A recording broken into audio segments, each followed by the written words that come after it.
Andrew, right? Yes. Okay.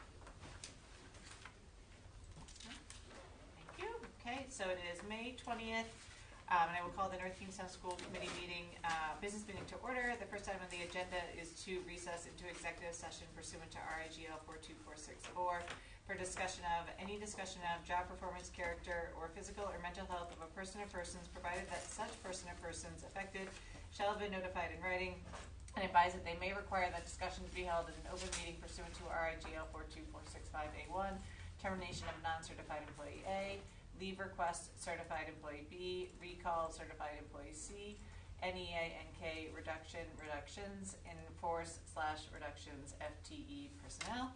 And item 2, sessions pertaining to potential litigation / legal advice and collective bargaining pursuant to RIGL 42465A2, ESP contract negotiation update, NK SBA contract negotiation update, and NK / Jamestown High School tuition contract. Can I get a motion to go into executive, please? So moved. Second. All those in favor, please say aye. Aye. Great, thank you.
Is that correct way to note that? Oh, wait, okay. Come on up. Okay, you good? Okay, so just making a note that we're going to recess from executive session, come back into open because of our guests, and then we'll be going back in later. And no votes were taken in executive session today thus far. Okay, so we'll move on to the next item on the agenda, which is the Pledge of Allegiance. So to join us. I pledge allegiance to the flag of the United States of America and to the republic for which it stands, one nation, under God, indivisible, with liberty and justice for all. Thank you. We'll do roll call, please. Aaron Earl. Here. Robert P. Here. Jennifer Lima. Here. Megan Riley. Here. Sherry Kennedy. Here. Joshua Furtado. Here. Joshua Bush. Okay, thank you. And the calendar, please. The next school committee meeting is June 3rd, 7 p.m. Central Admin Conference Room. Advisory board meetings, DEI Advisory Committee, May 21st, 5:30 Central Admin Conference Room. CELAC, May 28th, 6:45 Central Admin Conference Room. And school committee office hours, May 21st from 7 to 8 p.m. Central Admin Conference Room. Okay, thank you. Okay, and the next item on the agenda is presentations and recognition. So I'll defer to Dr. Duva on the order that you would like to go in. Sure. Well, we're going to let the kids go first. So we've been very patient, very quiet, waiting for this. So I'm excited to introduce our Stony Lane newspaper after-school club that's going to come and present and share some of the things that they've been working on. So thank you for coming, boys and girls. And I'm going to ask Ms. Hitchner, the principal of Stony Lane, to please introduce our group. Sure. This is the Stony Lane Student Council newspaper team. Ms. Hitchner, we just need you to go Sorry. to the microphone so that we You got it. camera. Perfect. Thank you. I'm Nicole Hitchner, and this is the Stony Lane Student Council newspaper team. The entire team is comprised of 3rd, 4th, and 5th graders, but today we have 4th and 5th graders here who chose to present to you the work that they've been working on their newspaper team this year and how they've kind of turned around our newspaper, which we've done for the last 3 years, and made it even more enticing and exciting for our community. So I would do you want me to introduce you to each of them? Sure. So, and they'll be sharing that as well as part of their presentation, but I'll start off with their president, Grace Groves, who's in 5th grade. Why don't you just stand, Grace? As I call your name, I'll just go down and you can stand for a minute. That's Grace. Clara Bush, who's in 4th grade. She'll tell you her role later. You may sit. Scarlett Fitzpatrick in 5th grade. Thank you, Scarlett. Chloe Lucci in 4th grade. Thank you, Chloe. Elliot Valverde in 4th grade. We'll start over there with Emma Donovan in 4th grade. Amelia Bresnahan in 4th grade. Connor, oh my gosh, my head is Baldwin in 4th grade. Catherine Morton Aiken in 4th grade. And Zaid Ajaj in 5th grade is who we have here for you today. All right, so then I will welcome them to come up and do their presentation. For you, come on up, newspaper team.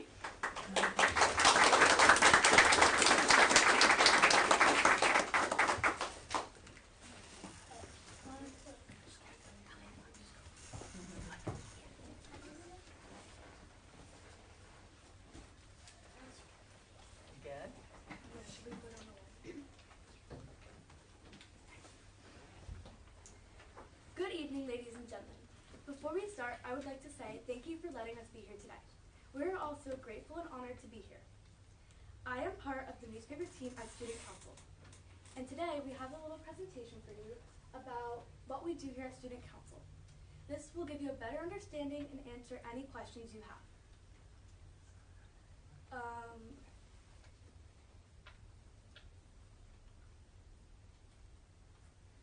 In the first meeting of Student Council, everyone decided on which teams there would be in, such as comics, games, art activities, writing, and more. And then we all broke into them. We also voted on presidents and other leading roles. Everyone on this side is here representing us today, and on this side are people on our team but unfortunately could not make it today. But without further ado, let's meet our team. Hi, I am Grace Groves, and I'm the president. Hi, I'm Scarlett Fitzpatrick, and I'm the vice president. I'm Chloe Lucci, and I'm a writer. I'm Catherine Morton Aiken, and I'm a writer. I'm Amelia Bresnahan, and I'm a writer. I'm Zaid Hajjaj, and I do comics. I'm Emma Donovan, and I'm a writer and I do activities. I'm Clara Bush, and I'm a writer and I do activities. I'm Elliot Valverde, and I'm a writer and I do activities. Hello, I'm Connor Bolton, and I'm a writer and I do activities.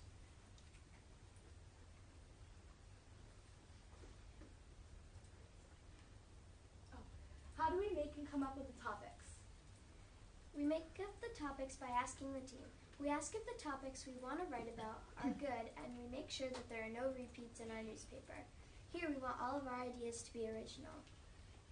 If somebody wants to help, we are willing to let them help us. Normally we start by stating what we are talking about, and sometimes we tag readers in with hooks, such as, "Did you know that?" We then write more elaboration, telling people about the topic, and then finally conclude our article with a closing statement. This formatting really helps readers understand what we are talking about.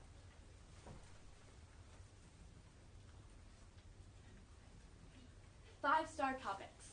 We write about everything from assemblies to book vending machines. If you look at articles, we have lots of paragraphs that include things you never knew were going on at Stony Lane. We have written about our school's student council, rooster games, and much more. What are our goals for this year? How do they affect the school? This year, we have a few goals for the newspaper, and one of them is to get a multi-page newspaper out by the end of the year. Another one is to make the newspaper more popular. We just want to make articles and have fun and encourage people to read and write. One of the big goals at Stony Lane Elementary School is to encourage reading and writing more. The newspaper team really supports that, whether you are reading the articles, writing the articles, or both. You have the full support from the newspaper team. How do we include the other teams? To make everyone feel included, we ask the other teams about new topics we could write about them to give them more publicity, and they give us suggestions. We like to write about the teams and what they do. The teams are theater team, environment team, spirit and weather team, sports team, and of course the newspaper team. They all support us, and that's a huge factor to writing a newspaper article. Why do we join Student Council? Well, one of the reasons is because it's fun. To be included in school decisions, to show people what we can do, to show how the Stony Lane community, that when we work together, anything is possible, and because Ms. Hoy is there. This is a part of our article that we wrote. Student Council is more than just some students after school working together. It's people who are making the world a better place, not just the school, but in the world. Being part of Student Council means embracing the responsibility to be change makers. Our projects are addressing real issues that affect our lives and the lives around us. And if you'd like to hear the rest of the article, then you can get a copy of the newspaper at the end of the school year. What a teaser. How do we come up with our comics and games? How do we make our comics? First, we figure out what type of comics we want to make, like a funny animal comic. Then, we make a sketch of the main characters and the basics of the storyline. Finally, we add the final details and add color.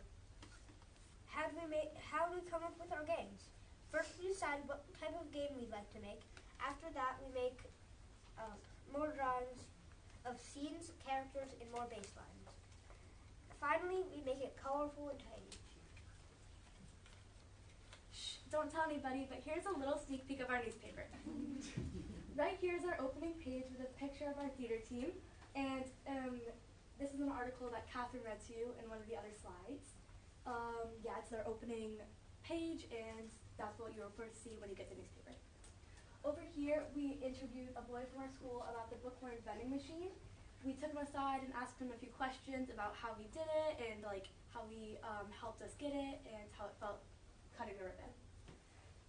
Over here, we took a bit of feedback from our teachers with a survey, and this was right before Teachers Appreciation Week. So if any students wanted to get their teachers a gift, their favorite book is listed right there. Over here is a survey, or a poll you could call it. We have tacos or pizza, or sushi and salad, or stuff like that. We have a reporter and then a person they're interviewing, so they can get questions and then get a response. Yeah, this is only 3 short pages of our newspaper, and there will be more, but that's just a little sneak peek. Thank you so much for having us today. It has been a pleasure being here, and this will affect the years of newspaper to come. It will give them confidence and recognition to be here. We have a few shout outs before we go. We wanted to say thank you to the committee for letting us be here. Thank you to the public for listening to us today. Thank you to Ms. Hitchener, our principal, for organizing student council and keeping it steady. Thank you to Ms. Foy, our library teacher, for staying after school and helping not just our team, but all teams. And thank you to our families for letting us do student council and being cooperative with the times and after school meetings. Are there any questions before we leave? All right, we'll clap first. Any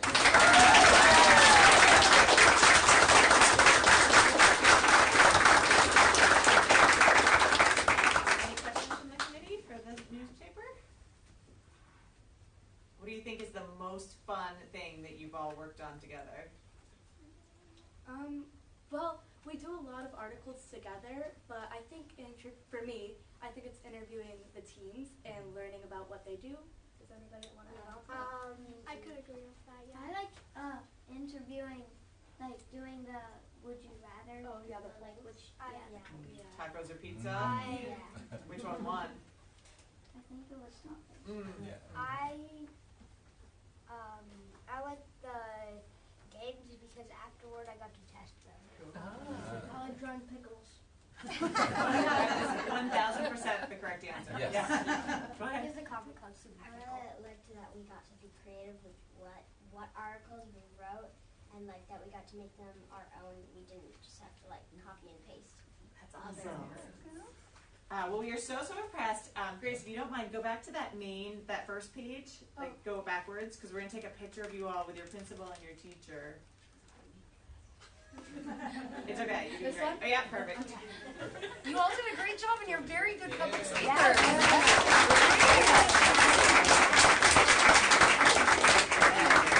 Extremely proud of you.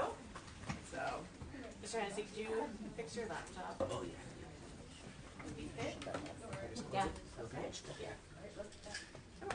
Okay.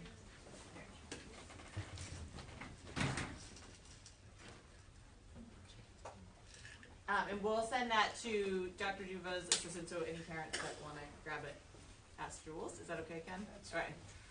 Perfect. Well, thank you so much, Dr. Duva. Anything you want to? I do. I just want to thank the students for coming. I want to thank Ms. Hoy for dedicating her time to help with this. That way, these children can have a newspaper. I think it's amazing. You're being creative. You're sharing out what's happening in the school. I love the goal that you have to have this newspaper out by the end of the year. How many days left of school? Like 20. Oh, they know. They know. I am confident that you'll get that done. I can't wait to see it. So thank you. And we just have Mr. Benson and I just would like to give little certificates for you coming and thank you for being here. So this one is for Grace. Thank you. Scarlett. Thank you. Zaid. Maybe you should drop some pickles on there. Chloe. Elliot. Clara. Catherine. Amelia. Connor. And Emma. Thank you very much. You guys ready for middle school so you can do the newspaper there as well, right? Yeah. Keep it going. Awesome. All right. Great job, Jill. Thank Good you job. so Thank much you. for coming. Thank you. Okay, and we do have a rule at the school committee that after you present, you do get to leave. So families and students, you are told you're welcome to exit. Some want to stay, but we'll go out, and Okay, then whoever will perfect. stay will come back in. Put it back on. Thank you. Good job, Grace.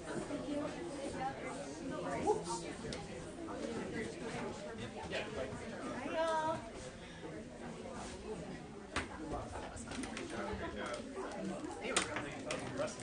Yeah. I know.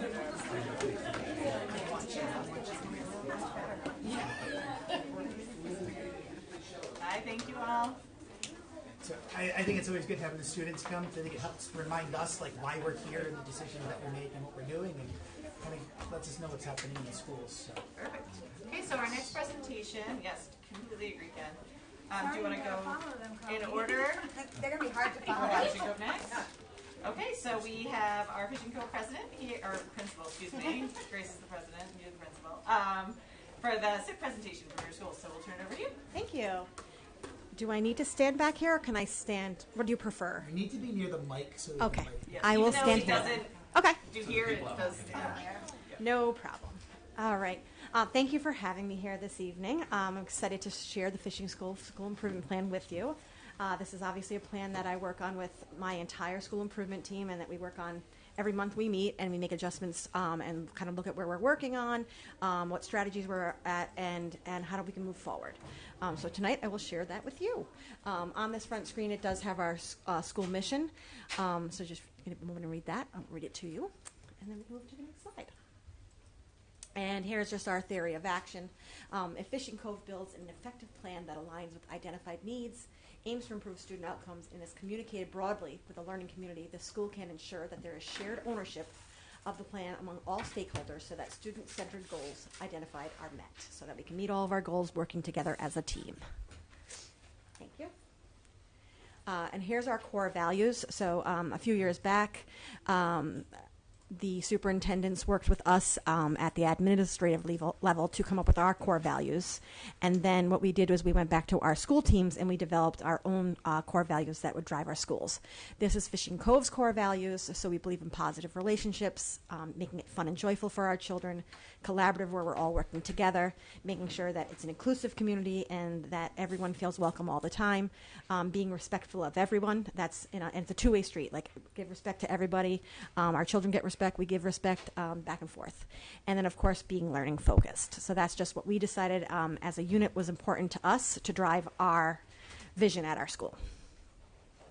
And our report card shows you that we are currently a 5-star school, Go Fishing Cove. Very proud of that. It's a lot of work to get to be a 5-star school. So we're continuously looking at our school improvement plan, seeing how we're doing, and looking to move what percentage we're making on ELA and math, and now this year in science on the RICAS and NGSA assessments. And we do that, of course, by analyzing data and making next step decisions at our common planning times for our instruction. And so then we do a needs assessment. Our needs assessment was very clear that our community, we feel very comfortable with each other. We have a great climate and culture. So for us, it really is continuing to drive that instructional end of things with the math, science, and ELA goals. And then we just wanted to make sure that we were working on chronic absenteeism, especially after COVID, because COVID really interfered with a lot of the schools with taking back steps with chronic absenteeism. And we wanted to make sure that we get our children into school, because you can't learn if you're not there. So here is the NKSD strategic plan. It's improving student academic outcomes, creating safe and supportive schools, having the vision of the learner, and school facilities. Most of our stuff and our school improvement align with the improving student academic outcomes and safe and supportive schools. But we, as a district, have been moving at even the elementary level into supporting the vision of the learner. So we've moved from vision of the graduate to vision of the learner, and now all of our elementary schools are making sure that at each grade level, there's now an academic presentation that's included throughout the school year. So our first grade, our kindergarten had a chick day where they introduced to their parents some songs that they learned about chicks, the life cycle of the chicken, and they actually had their parents come in and hold the chickens and hear about the whole process that they learned from Casey Farm. Our grade 1 learned about windmills for wit and wisdom. Grade 2 is doing the digestive system tomorrow. Grade 3 does Arctic animal projects where they put together a winter presentation of whatever animal they get assigned and then do an oral presentation. 4th grade is doing food webs, and 5th grade is doing their promotion. In addition to that, they're doing the science fair. So there's lots of things going on, and it's just ways for us to encourage what we expect for the vision of the learner and having children being able to share what they're learning and present to their parents and to the community members. Our priority 1 was improving academic outcomes, and so North Kingston students will demonstrate sustained achievement in the area of English language arts, math, and science. So you will see that our goals will align with that. And we set rigorous standards to meet those goals. So we're always looking to improve by a certain percent. They always say that at least 3 percentage points is a trend line in the positive direction. So you're looking for that all the time to try to get 3 forward. So moving on from that.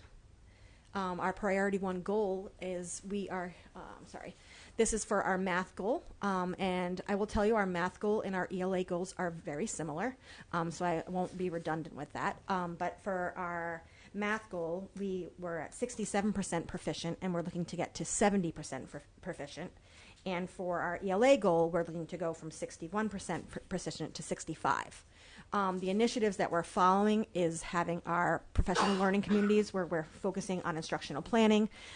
We do that at our monthly planning times where we come together and we're looking at, in the case of math, we're looking at our Bridges curriculum and Numbers Corner and making sure that we're kind of working with the kids on how many strategies that they can come up with for math, because what we want them to do is not have one clear path for solving a problem, but how many ways can you solve it, and then sharing with each other so that they become true mathematicians.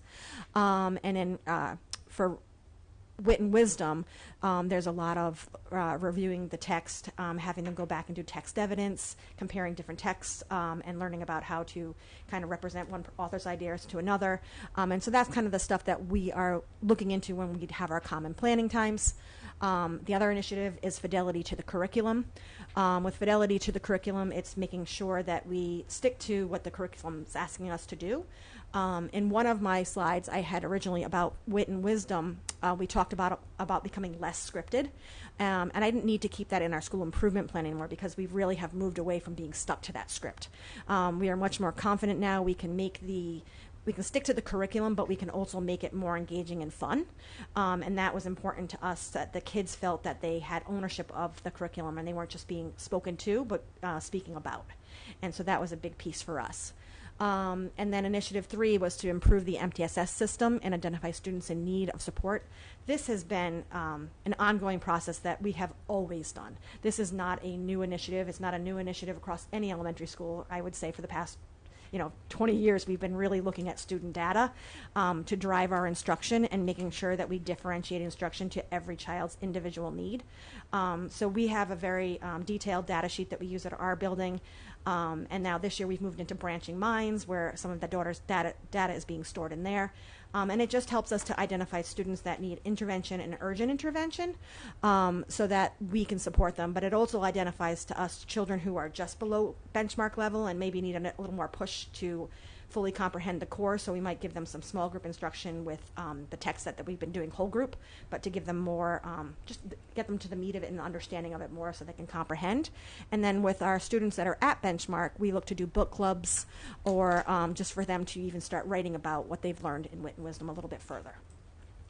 So that again, and that's just an example of a data analysis sheet that we have, but we have moved away from this, and we are, when I say moved away, we're moving to the point where we're hoping that Branching Minds is going to be able to include all of our data. What we're at right now is the point where we're growing, and so some of the data is still contained in our data sheet that we have, where some is on Branching Minds. So we're still doing both until the Branching Minds plane fully takes off. So that was just a decision that we made, and of course we always review STAR data. And then priority goal number 2, I just kind of shared with you, but this is the ELA one. So for ELA, it was moving from 61% to 65%, and it's the same initiatives as the math, except for we added in review and analyze student writing samples. This was important to us because when we were looking at our RICAS assessments and we analyzed, what we were seeing was students were struggling with the writing tasks. And that actually was across the district that we were seeing this. So this has been a target for our school, but also a target for our district, where we are looking at the writing pieces. We've also started doing on-demand writing for the students so that they had a little more practice. So when it came time to do narrative writing or informational writing on RICAS or state assessments, they were more comfortable with it. And then priority goal number 3, this is about science. And for science, we were looking to improve our goal from 47.5% to 50.5%.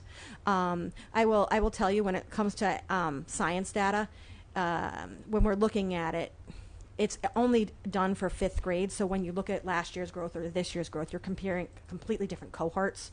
So the data does change, and it changes fairly fluidly.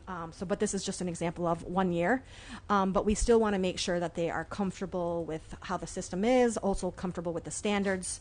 And so what we've done is we have the interim assessments that we've been doing for 4th and 5th grade, and they're just getting comfortable with the platform, what it looks like to do a investigation online, because it's a little different.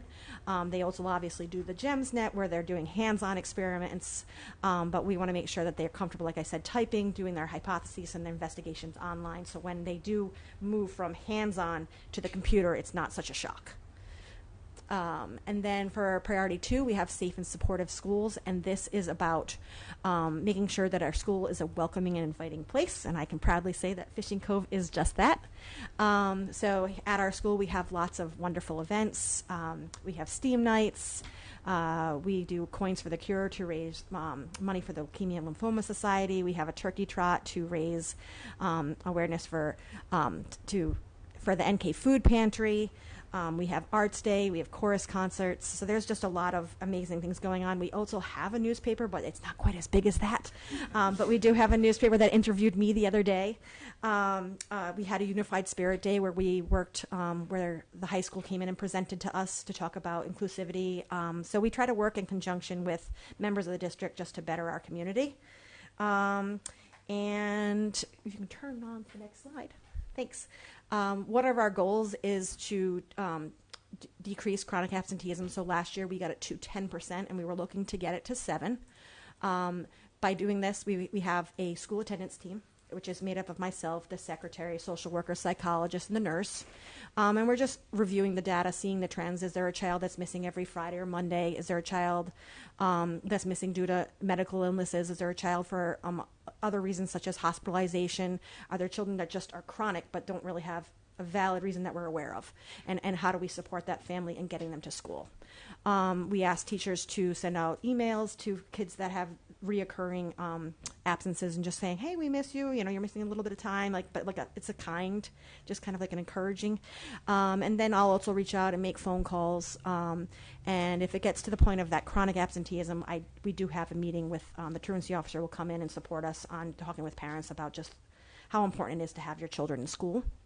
And then we also do have a strong student engagement calendar, which I was just speaking to you about. There's a lot more than what I just said. And we really believe at our school that there's like a triad of what makes it successful when it comes to student success and climate. It's, your positive behavior initiatives or your PBIS.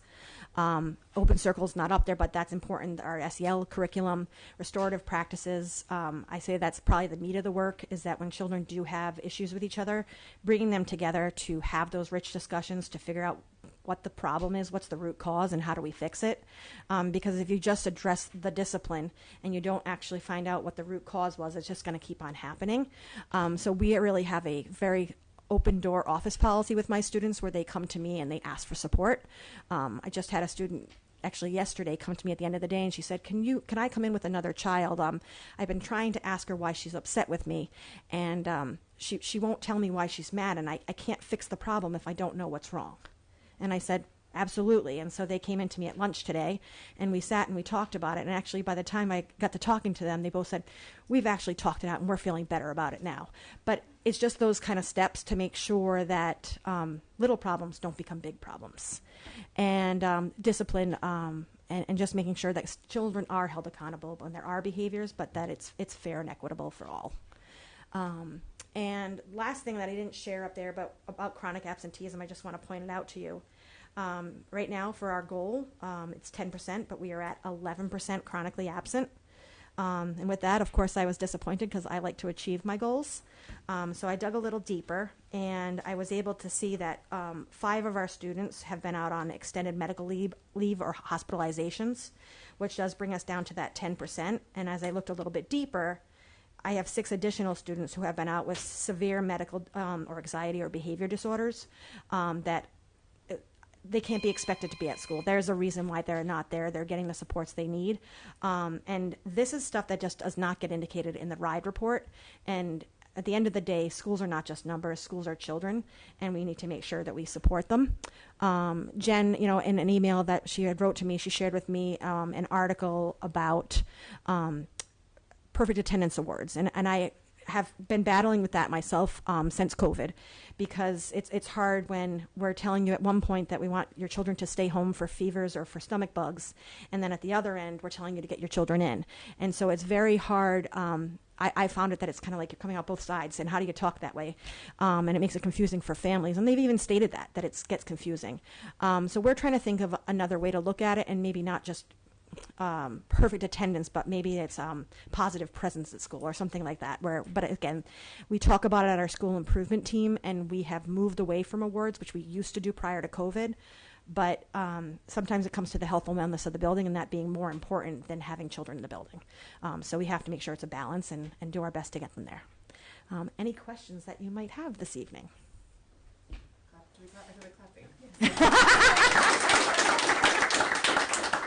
you so much. Thank you. Questions for the principal?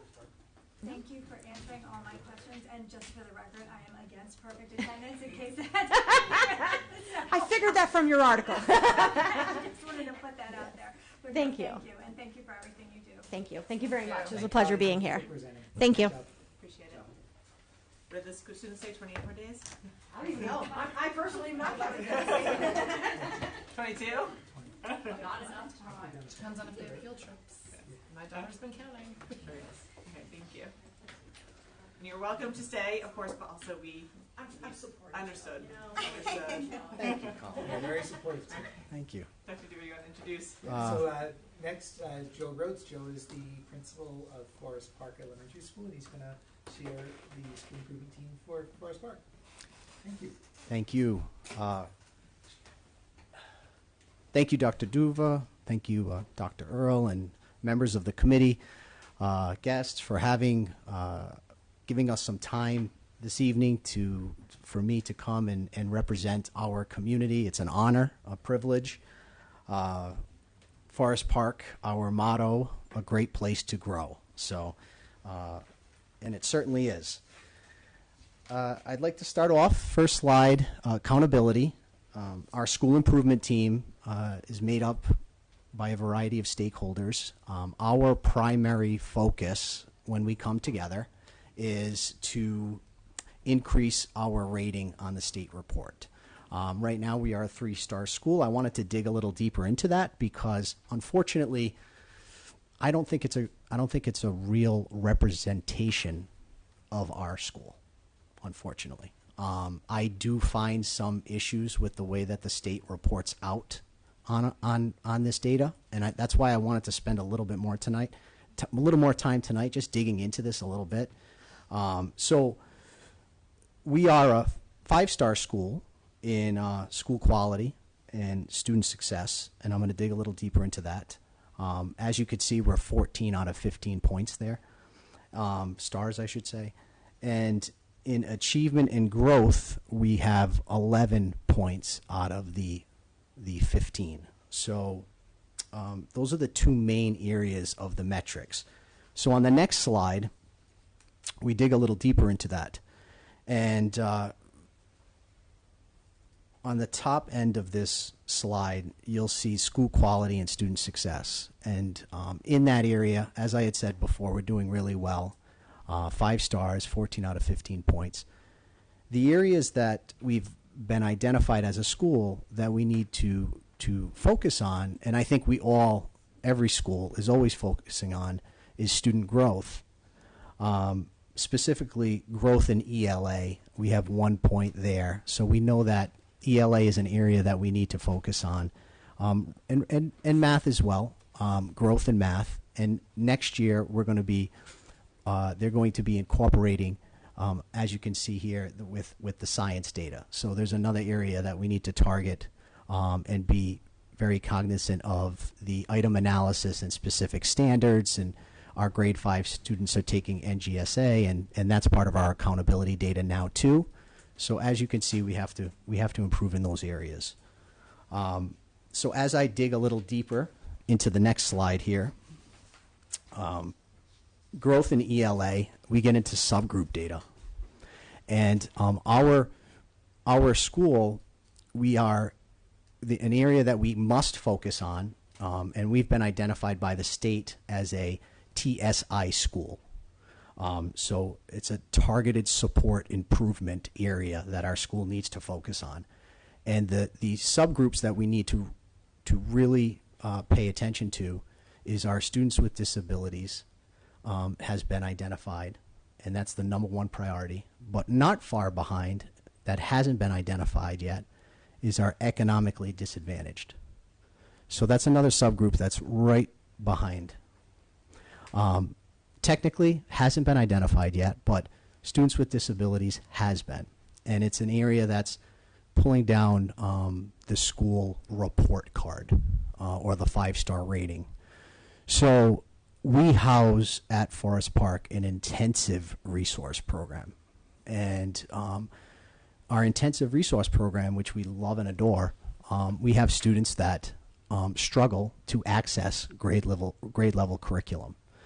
So we are spending a lot of time digging deeper into different interventions that we can do at the school, different programs, different assessment systems, and extracurricular activities and programs. So we are doing that.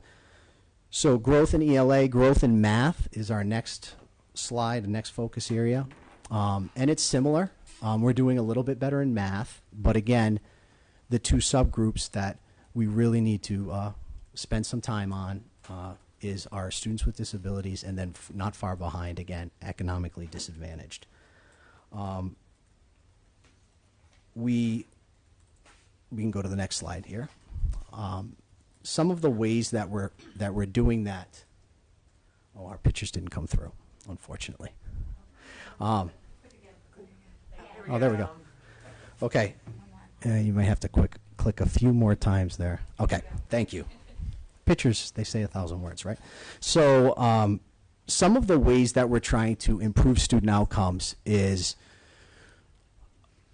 there's a lot of information that I could dig deep into, and I think Colleen did a wonderful job talking about some of the things that we currently are doing at our schools with data teams and common planning time. And during common planning time, which a lot of our teachers are meeting daily, they're talking about lessons and formative assessment and summative assessment systems. And we're doing a lot of that. However, we're trying to also look at time outside the school day. So we're looking at before school programs and after school programs. Very fortunate to have an active PTO. Sherry Kennedy was responsible for a lot of activities that are running currently at Forest Park. We have a robotics program that's up and running, and we're trying to expand that program, and we're trying to form a partnership with the Naval Academy to get some support for our teachers that are facilitating the work within that program. So these are just, and GEMSNet is another partnership. We have specialists that are coming in science that are working, collaborating with our teachers, partnering up, delivering rich science lessons. We're talking about working with some of you may know about the compost crew and some of the work there, and talking about school-wide science experiments that partners up with some of the compost crew work. So we're really trying to roll up our sleeves and talk about how can we engage more students, and how can we reach more students by differentiating the type of instruction that we're delivering. So we can go to the next slide. I'm going to keep moving. I could keep talking, but priority 2, which I've talked a lot about tonight already, is just closing achievement gaps. Again, we have data teams that come together every 6 or 7 weeks, and within those data teams we have a lot of our teachers, a lot of our special service providers around the table, and we're talking about not only curriculum and assessment systems, but also like how are we organizing the day, how are we able to organize groups of students during the day to meet their needs. So we are working diligently on that. We are trying to work with families as well to make sure that we're providing wraparound services for some of our most at-risk students. And I think we're doing incredible work. So we can keep moving on to the next slide. Priority 3, we have 4 main priorities within our school improvement plan. Safe and supportive schools, very important priority. We have quite a few programs up and running at our school. Some of those programs that take place are noted here. Safety patrol.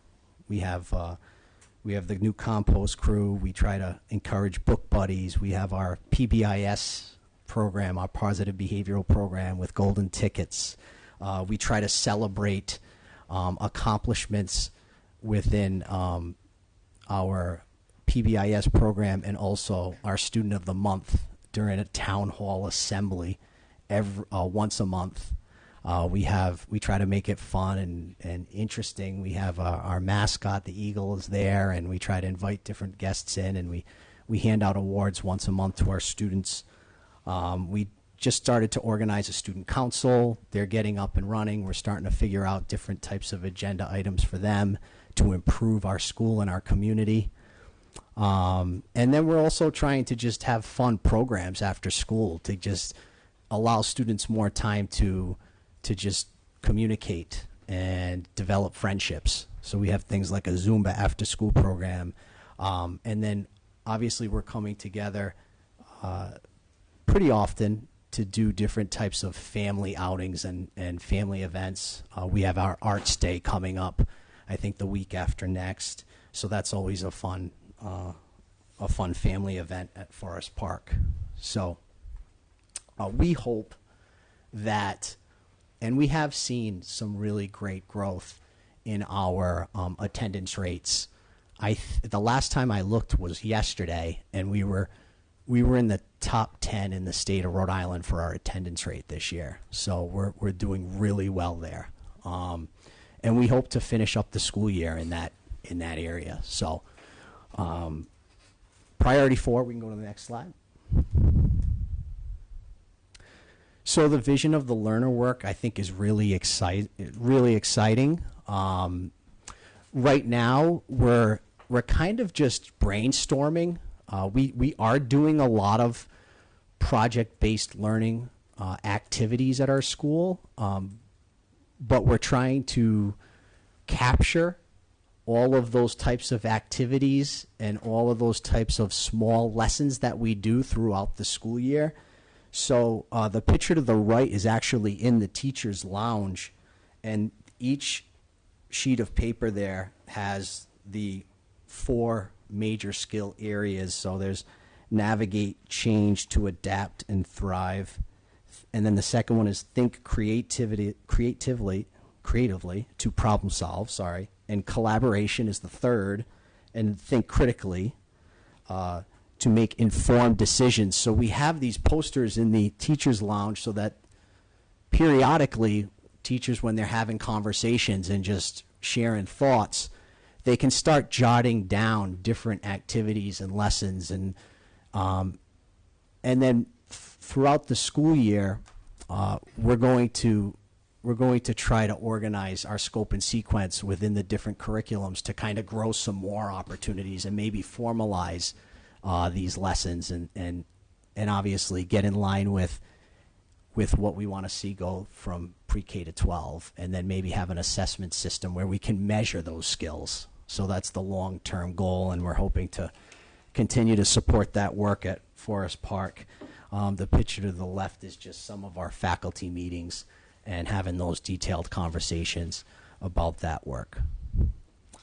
The last slide here, looking to the future, that incorporates our mission, our core mission there, educating students to become intellectually active, inspiring them to reach individual excellence, and challenging them to become responsible, contributing members of the global society. So that's taken from our school improvement plan, like our core values.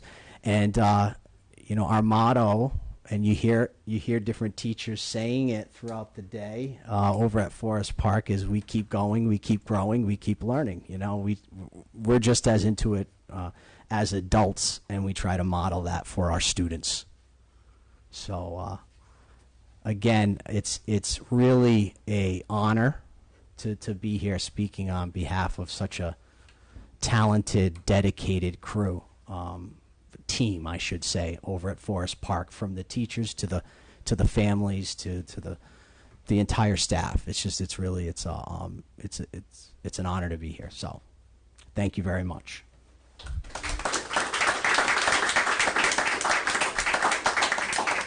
Ms. Rhodes, any questions from the committee? I had one.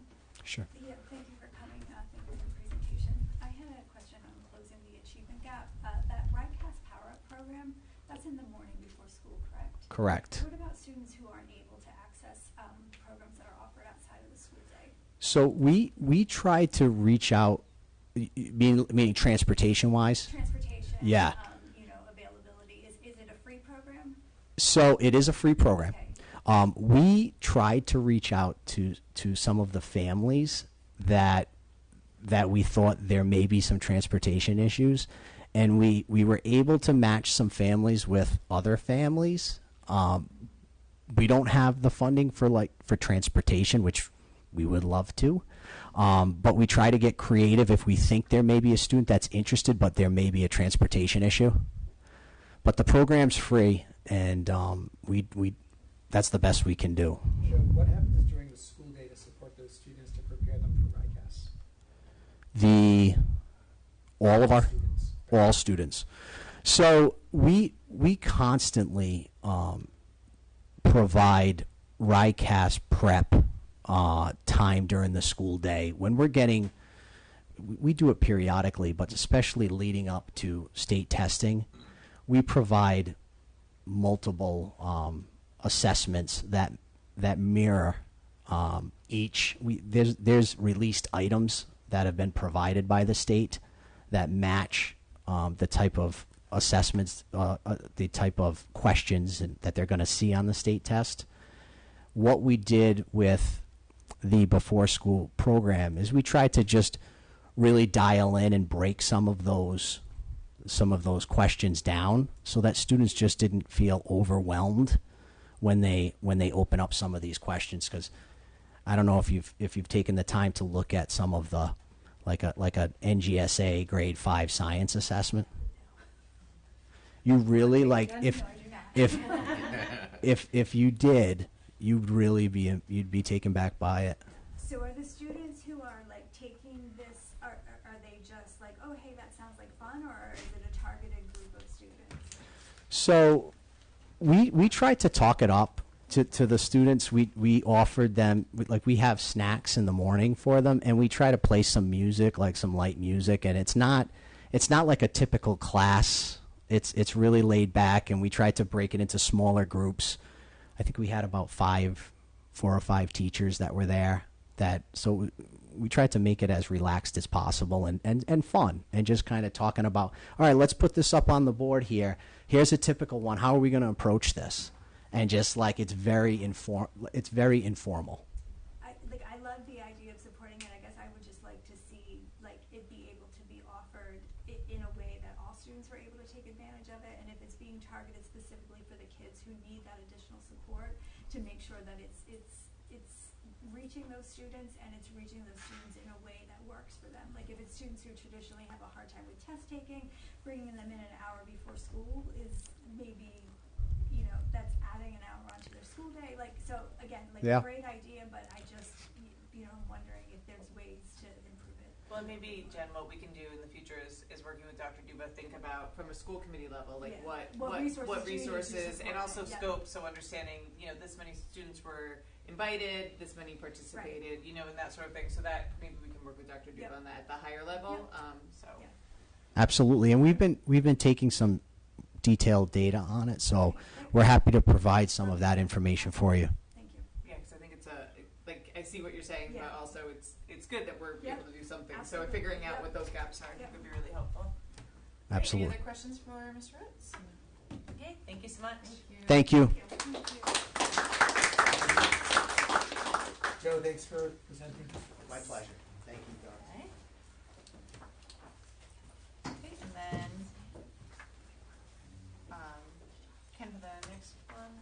So we're gonna, Stephanie was gonna message Matt so he knows when Yep. we're We have, jumping on. I have, Doesn't just say- he's watching, so,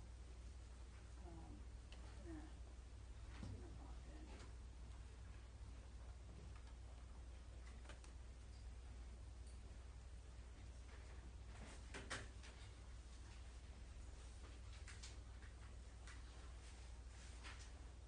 I know it's gonna be wildly impressed with these releasing files. Is it up, like, see the little box that's behind the Zoom thingy? Yeah. Yeah, we're just waiting for him. Alright, perfect.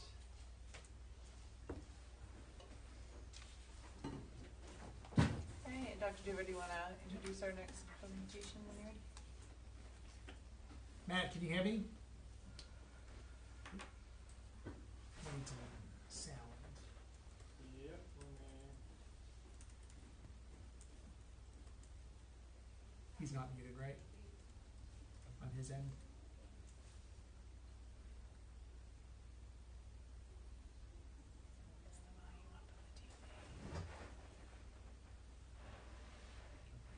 Do we need to talk into the mic for him to hear us? No. No, we're just making sure that we are getting sound. Matt, can you try to say something if you can hear us? I see his mouth a little bit. Yes. So, Okay, we can't hear you. Give us 1 second. Did anybody try to turn the volume up on the TV? I'm not joking. No, that's a good idea because it might be on mute. So I don't think it's connected to the TV. I can switch it to that maybe. Can you maybe try that, Andrew, if you don't mind? Yep.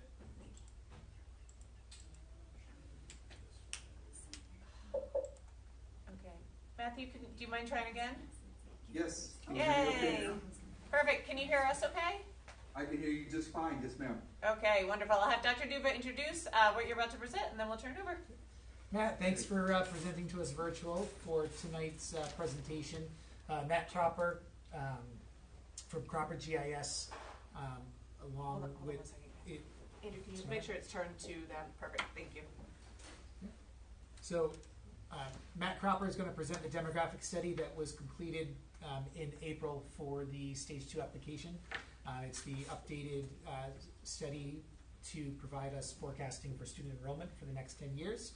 So Matt, I'm going to hand it to you to provide us information regarding the study. Thank you, Dr. Duva, members of the board. Thank you for the opportunity to present to you tonight. I am Matthew Cropper with Cropper GIS Consulting, and I am here to give you an overview of our demographic study methodology and our findings. Like I said, my name is Matthew Cropper. I am president of our company, have over 23 years experience in doing this across the United States. We do a lot of school demographic study work. We also do a lot of redistricting and facility planning work. In addition to working with the public schools, we also work with the U.S. Department of Justice, the Office of Civil Rights. And so we bring a lot of experience to the table and a strong background in this type of work as we serve districts all over the United States. Zoran Stojakovic is our demographer. He's not with us here tonight, but he was the demographer who worked on the forecasting component of this. He has a strong background in applied demography and a lot of experience and has done this for about past 6 years with my company and has done this kind of work for numerous districts across Rhode Island and the United States. So like I said, we were hired to do a demographic study for your school department. That is basically a 10-year enrollment forecast. So tonight I'm going to give you an overview of our methods and the findings and then answer any questions that you may have. So in order for us to do, before we do anything with enrollment and our process and our methodology, we believe it's really more important to understand what happens to the whole entire population because that drives trends in what's anticipated to happen in school age enrollment. So before we even do an enrollment forecast or study enrollment, our demographers take a look at the total population within your school department and each attendance area, and we do a full population forecast of 0 to 4-year-olds, 5 to 9-year-olds, all the way up to 85 plus year olds. This helps us understand where there may be an area that's growing, where we're starting to see it start to slow down and empty nest, and and then basically start to have a stabilization of enrollment. Sometimes we'll see areas that have not grown at all, actually been declining, and we're anticipating those to stabilize and maybe grow as families turn over, households turn over, younger families move in. So age structure and the age structure of the population within each of your attendance areas and your district is a very important dynamic to understanding what's going to happen with school age enrollment. In doing our pop forecast, we look at total population, like I said, the age structure. Demographers look at fertility and mortality, and then we look at migration, which is looking at how many people are moving in, usually due to moving into new houses that are being built, but also the existing home turnover, and a study of the existing market is just as important, if not more important, than new home construction, because there's a lot going on within the existing houses that within your school department of people buying and selling homes and turning over and those things. As we do our POP study and any enrollment forecast, we identify a series of assumptions of things that we cannot control, that we assume are going to maintain at a constant level. These are things that are political, economic factors, policy at the state level, and different types of factors, the things that we can't anticipate and cannot control.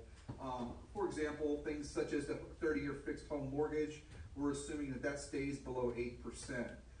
If that 30-year fixed home mortgage gets above 8%, or the higher it goes, what it does, it just slows home sales activity. Fewer people are buying and selling homes because that interest rate's so high. It's a deterrent for people to move and to buy a home at an interest rate at that level.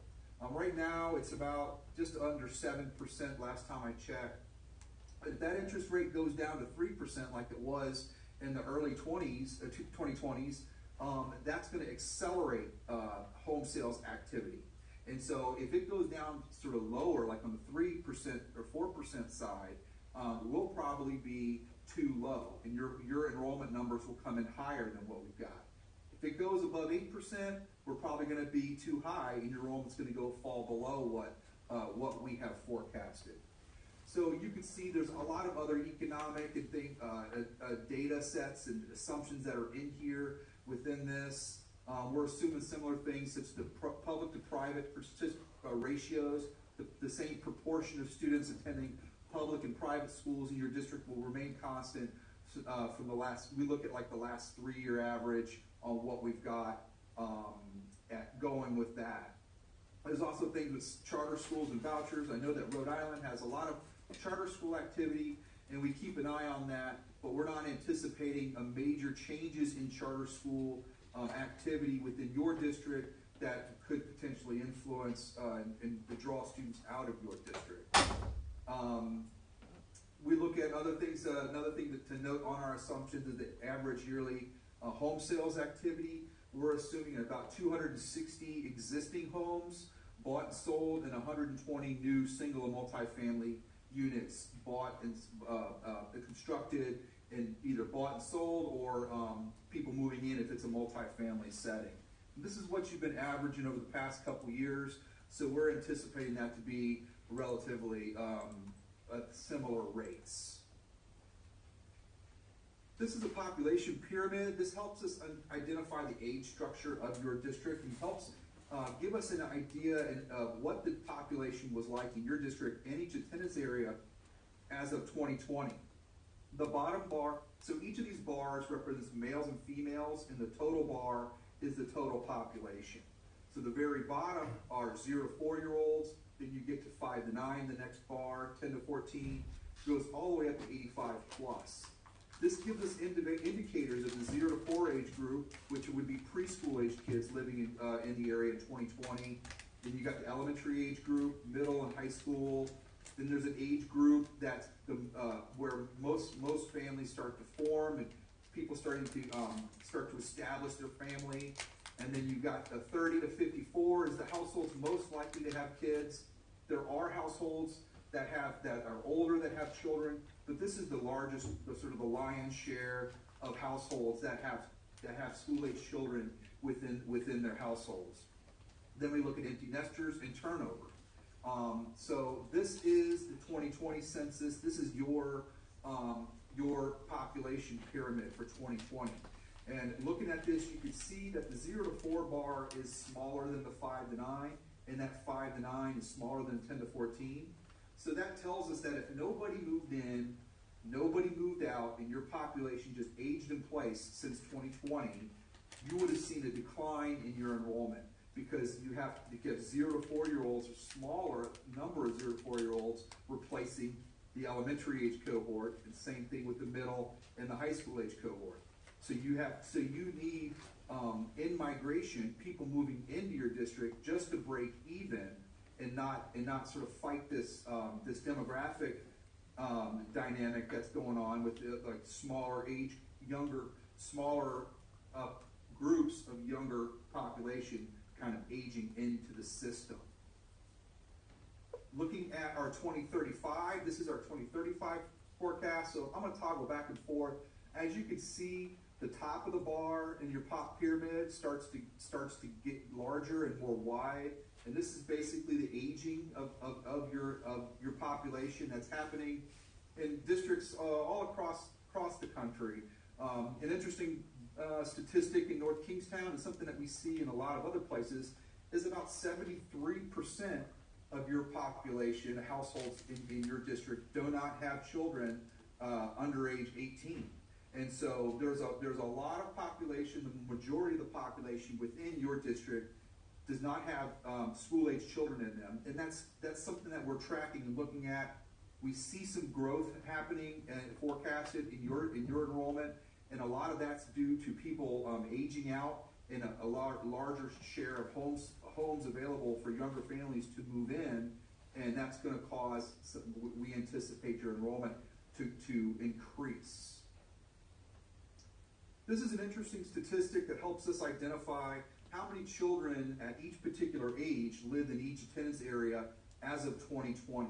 And this helps us identify what should have happened since 2020, the census, and also helps us identify where there may be abnormally large or small age groups that are aging through the system, and not leaning on one number to determine a trend.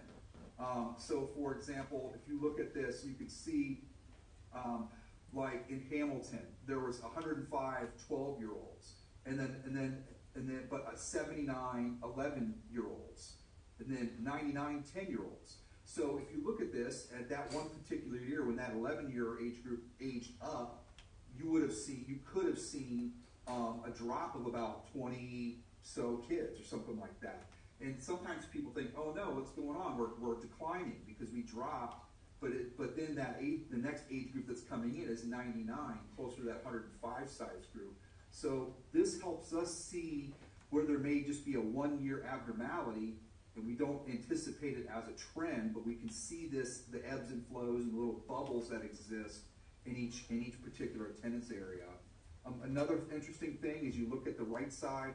The older kids, they're in the 330s, 360s, and as you track down to the lower age groups, you can see that number starts to get lower, 250, 240, and 230 in younger ages at 2020. So this is just a smaller proportion of children that's in school age that you have to serve. You also are sharing some of this with private school and homeschool, but just the total number of school age kids is anticipated to decrease a little bit in some of these areas. Our population forecast for the school department has you relatively stable in terms of total population. We have 27,680 as of 2020, and we have you at 28,510 at the end of our forecast. This is total population. Your median age is actually going down just slightly, but I'd say it's pretty stable. And so when you look at the bottom part of the table, these are what we call components of change. These are the things that really affect population change and differences in population. Your births are relatively stable through the life of this forecast. So So you're having the proportion of women in childbearing age is relatively stable. That's propping up your birth numbers. As the population ages, the death numbers are going up because of just a higher proportion of older population. So deaths are anticipated to increase. And then your net migration, that's the net people in versus out. So we saw from 2020 to now, we saw a net increase of about 830 people moving into your area, so it's net in, and that is relatively stable through the rest of this forecast as well. Ending at about 790, so it's going down slightly at the last 5-year period of our forecast. But I would say this is a really healthy population forecast in terms of stability and even some growth. Looking at the enrollment, so this is everything that for the population basically drives what we have in terms of trends for our enrollment forecast. And we have trends for a forecast for every single one of your attendance areas, but I just have the school total enrollment one here. So looking at your elementary enrollment, you can see about 1,568 this year.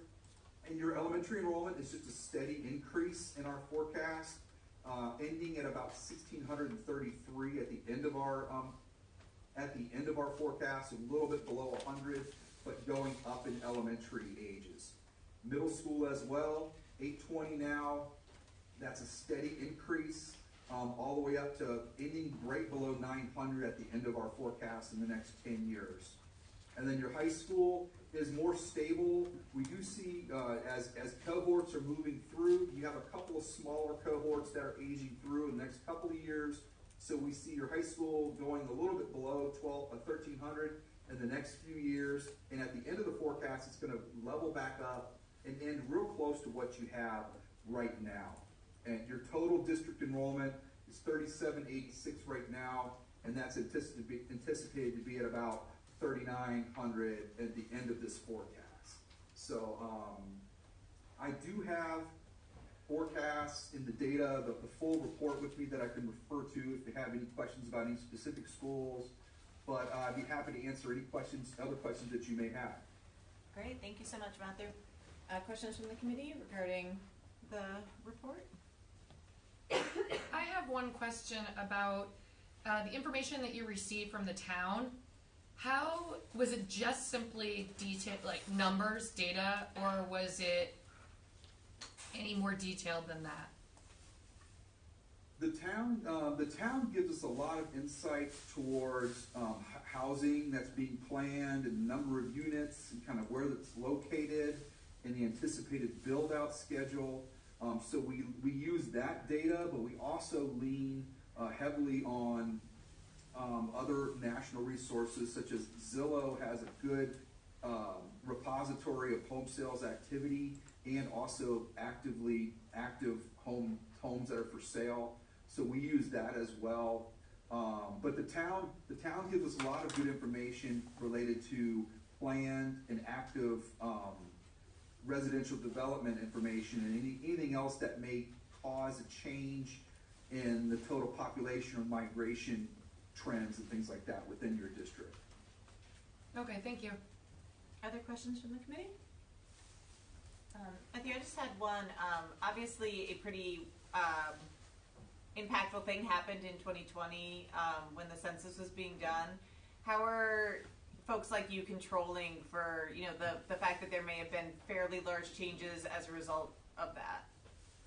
Yes, no doubt 2020 was a time like none other for the demographic community as well as everybody in our world. We've been tracking the impact of COVID since it happened. We saw anywhere between a 3 to 6% drop in enrollment for schools as a result of COVID, and most of that was concentrated in the K through 3rd grades usually.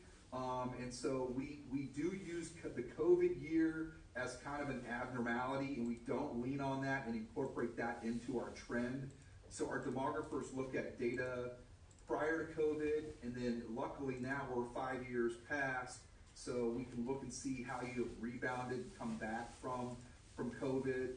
we anticipated that when COVID first happened, we thought there was going to be because there's a big drop in enrollment immediately in most districts, and we anticipated the next year to have like a 75% return, a big bounce back.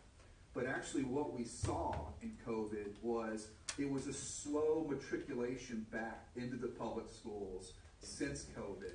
And a lot of students that we would have thought would have come back just never came back. I think a lot of it is that families and households moved their kids to a different setting. And then once they were in that setting, the kids got comfortable. And so the parents were less likely to pull them back out, put them back into a public school setting. But COVID was definitely something that's been studied and looked at and accounted for in these forecasts. Great, thank you. Any other questions from the committee? All right, thank you so much. We appreciate the work you did for the district. Thank you. Thank you. Thank you, Matt. Thank you.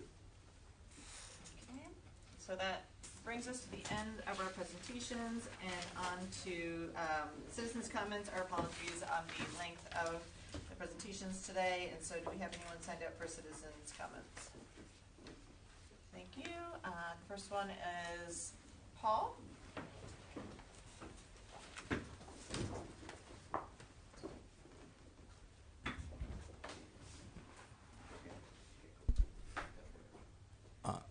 Our names are Saeed Menabi and Paul Pasaba, and we are teachers in Pawtucket. Together we lead the Gender and Sexuality Alliance, or GSA, at our school. We're here today because we care deeply about the rights of our transgender and gender diverse youth. We want to give context to the revision to the gender eligibility policy that this committee will be considering tonight. On March 7th, the Rhode Island Interscholastic League changed its gender policy to remove explicit protections for trans youth in Rhode Island sports. The league made this decision suddenly without input from 90% of its member schools.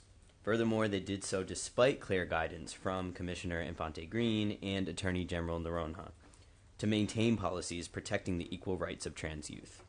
While interscholastic leagues in neighboring states like Massachusetts and Connecticut have maintained policies that explicitly support trans youth, ours has abandoned its commitment to this community. The Rhode Island Interscholastic League's actions represent a cowardly decision to obey in advance an executive order that is nonsensical, unscientific, and which doesn't actually legally apply to the league. Tonight, the North Kingstown School District has an opportunity to set a better example. You can do the right thing by maintaining protections for transgender and gender diverse youth in your athletics policy, despite the lack of leadership displayed by the Rhode Island Interscholastic League. We're living in a time when anti-trans legislation has become a public health concern for transgender youth. In an analysis of 12 nationwide states, a 2024 NIH analysis found that anti-trans discrimination in sports led to poor mental health outcomes and an increase in suicides amongst this population. This is why protective policies are important as ever. In 2025, there have been over 500 anti-trans bills proposed in the U.S. Without federal protections, trans youth rights are left up to the states, meaning that they inevitably suffer based on which state they're in, which state they live in. Likewise, leaving trans youth participation eligibility in sports up to the individual principals will inevitably lead to the exclusion of some youth participants. We have an ongoing petition demanding that the Rhode Island Interscholastic League restore its old policy and return to the position of explicitly supporting transgender youth participation. If anyone on your committee or in the audience wants to check that out, you can access it through this QR code. Or at bit.ly/RI Sports for All. Maintaining support for trans youth participation would keep your district in compliance with Rhode Island's 2001 non-discrimination law that prohibits discrimination based on gender identity. As aforementioned, our Attorney General and our Department of Education Commissioner have issued clear guidance in support of transgender youth. Preserving equal rights for this community means both abiding by the law and following the guidance of our state's highest legal and education officers. Your vote tonight is critical because taking a stand as a district sends a message both to your youth and to other key players in our state. When a district stands by and allows protections to be removed, it makes it easier for other districts and other schools to do the same. But when a district stands up and says, we protect and support all students, other districts and other schools will follow suit. One of our petition signers, Alexi from Situate, communicated how youth sports affected their life. Quote, I now, 30 and still trans, was a trans kid in high school, and if I'd been banned from running, I probably would have lost the love I still have for running. Running is one of the best things in my life, and to take that away from children because of who they are is incredibly terrible to their well-being, end quote. Sports offer youth the joy and camaraderie that they deserve. Joy and camaraderie that can be literally life-saving. Right now, there are other student athletes in our school system and your school system, just like Alexi, depending on us as educators to make the right decision on these issues. Don't let these youth down. Be on the right side of history and set an example for others in the state of Rhode Island. Protect our transgender youth. Thank you. Thank you. Okay, next up is Laura.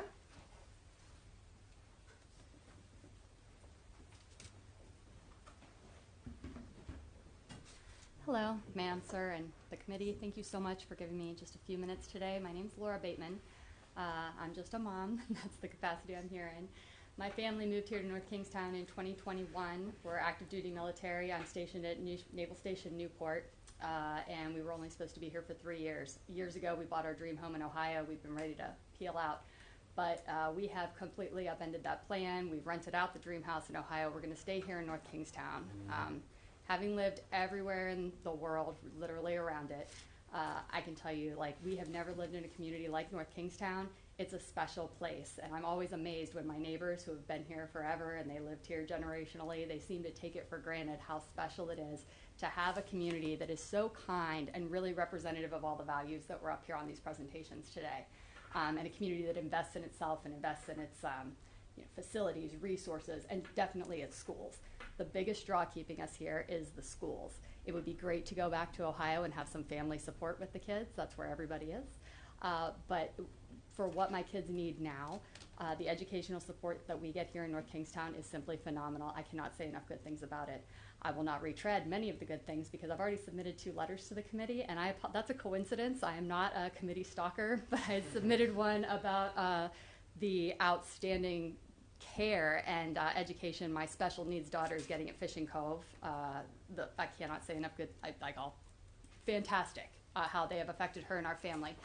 And at Stony Lane, I have, he wouldn't be considered technically special needs, but I've got kids at both ends of the spectrum. I got a struggler and I have an academic achiever, both with incredibly different needs, and he is getting all of his met there at Stony Lane. And I know that there are difficult budget decisions coming up later tonight, and I see that there's a RIF on the agenda to discuss, reduction in force. And I'm not telling anyone here anything they don't know. The people here are the most important resource. And I think watching the presentations from the schools today was fantastic, and every single assessment and intervention and enrichment and everything they're doing, sometimes they incorporate some technology and sometimes they incorporate the use of some facilities or resources, but really the biggest resource is those teachers' time and their care. And I just hope that in the discussions that even though the teacher's time and the time per student doesn't have a dollar sign in front of it, so it's not there on the paper, I just really urge the committee to remember, as I know that you do, how important our resources are, and remember to invest in that lead resource that we have. And thank you, everyone in this room, because I really, if you need someone to talk on a commercial, I cannot say enough good things about everything my family has experienced in this district. We're very grateful, and thank you. Thank you. Thank you. And thank you for your service. Pam?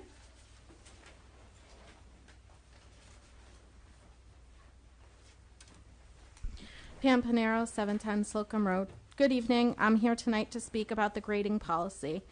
As I've stated before, I believe many of our policies are overly detailed and delve too deeply into procedures that should be left to the school administration. However, given that this committee has already voted in favor of many of these lengthy policies, I will speak to the specifics, even though a broader, more concise policy might be best.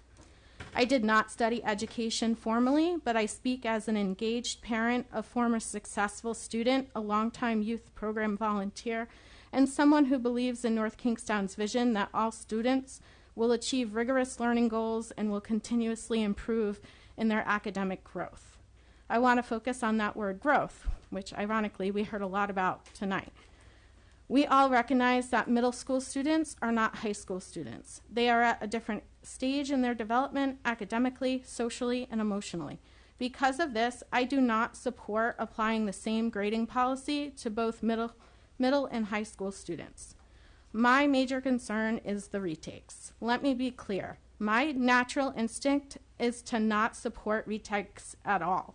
I value personal responsibility, one-and-done performance, and real-world accountability.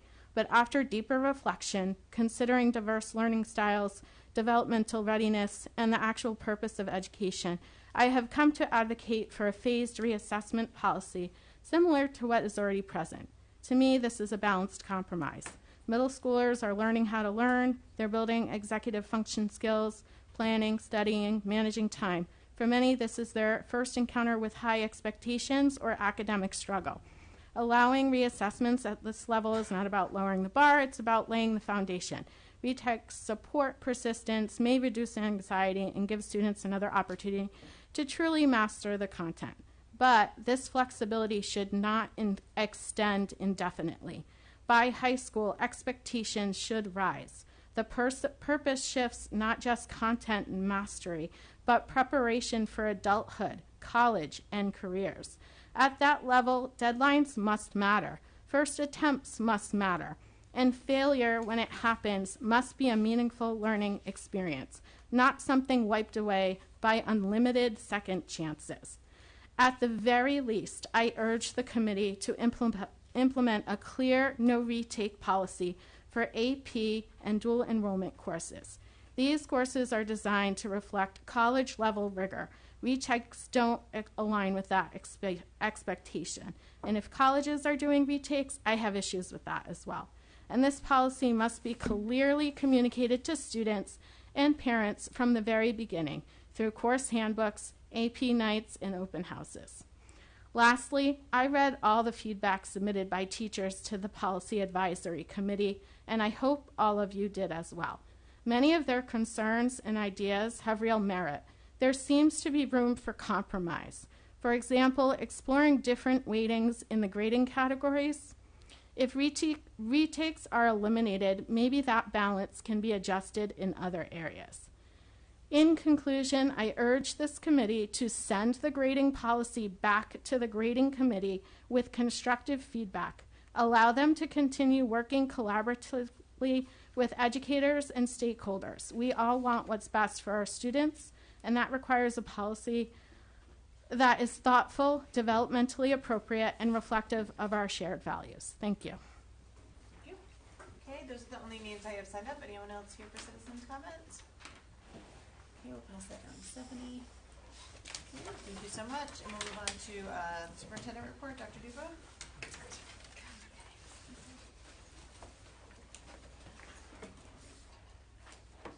Just have a few items just to recognize for some of the schools. This past week at Wickford Middle School, the robotics team participated in the World Championship in Texas. Wickford held their own, and we're in the middle of the pack. Libby Cirillo is the advisor who brought the team, so I just want to thank her for supporting them as well as their families. The team's consistent effort and cooperation. Mrs. Cirillo said the Gearheads, which is the name of the team, had an amazing experience. There were 420 middle school teams competing in Dallas from all over the world, Finland and Ghana, Egypt, Ireland, Hawaii. It was amazing being at a competition with thousands of kids interested in robots, just like they were. So I just want to congratulate them and thank them for representing North Kingstown. This past week was the celebration of the gift of art. I had mentioned that earlier.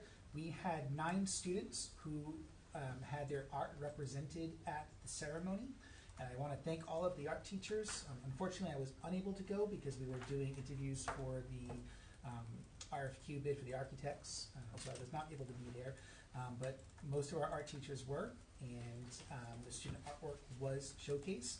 And I just want to congratulate our art teachers and thank our entire communities for supporting arts in North Kingstown. At Davisville Middle School, on May 13th, our DMS 7th grade geography teacher, Sandra Malkowski, was honored during the 2025 Asian American, Native Hawaiian, and Pacific Islander Heritage Month celebration at the Rhode Island State House. Ms. Malkowski was nominated for her dedication to improving the understanding of culture and history. Rhode Island Senators honored selected teachers for promoting positive cultural exchange and understanding their communities. I want to thank Ms. Malkowski for her efforts and all that she does for our students at Davison Middle School. Thank you. Okay, thank you. Any questions for the superintendent? Nope. Okay. Do you want to do? If we can, that would be great. Okay, we'll do consent first and then. Yeah. Okay. Thank you. Okay, so we'll move on to routine items, and so we will skip the executive session portion and return to that later. Mr. Case will remind me because I will likely forget once we're there. And then we have the consent agenda. Would anyone like to remove anything from the consent agenda before I take a motion? E1. Yeah. All of these, I think. E1 and E2. I think all of these. Do we? No. No, we No. don't. So Okay. just E1. Okay. And E2, please. Okay. Anything else? Okay, so can I get a motion to approve the consent agenda with E1 and 2 pulled out? So moved. Second. Okay, and then any discussion? Okay, all those in favor, please say aye. Aye. Okay, and then I'm just going to abstain because I wasn't here for half of the meeting minutes on the 6th. Is that okay? Yeah. so we just need to pull it out. We needed to pull it out, right? She can abstain for the whole vote. if You she can wants. abstain for the whole vote. That's fine. Okay. Steph, you got that okay? Alright, perfect. And yeah, if you ever want to do that, we can always pull it out too, and then you can vote on the other things. if Okay, you thanks. do In the future. Thank you. Okay, so we'll move on to personnel item E1. We'll skip on that one right now. Is that the best way to do that, Ms. Ramsey? Yes. No, Yep. we don't want to table it. We want to. Skip it. Yeah, we'll Yes, skip you're gonna it. come back to Yeah, it. skip it. Yeah. Come back. Okay. And then item E2. I will make a motion to approve, but I wanted to. Yep, hold on. So make a motion to approve. Do I have a second? Second. Okay, and then discussion? I just wanted to clarify, just based on the comment made in citizens' comments, that these are not budgetary, these are not operating budget reductions. I just want to clarify that for the record. Okay, thank you. Any other discussion on E2?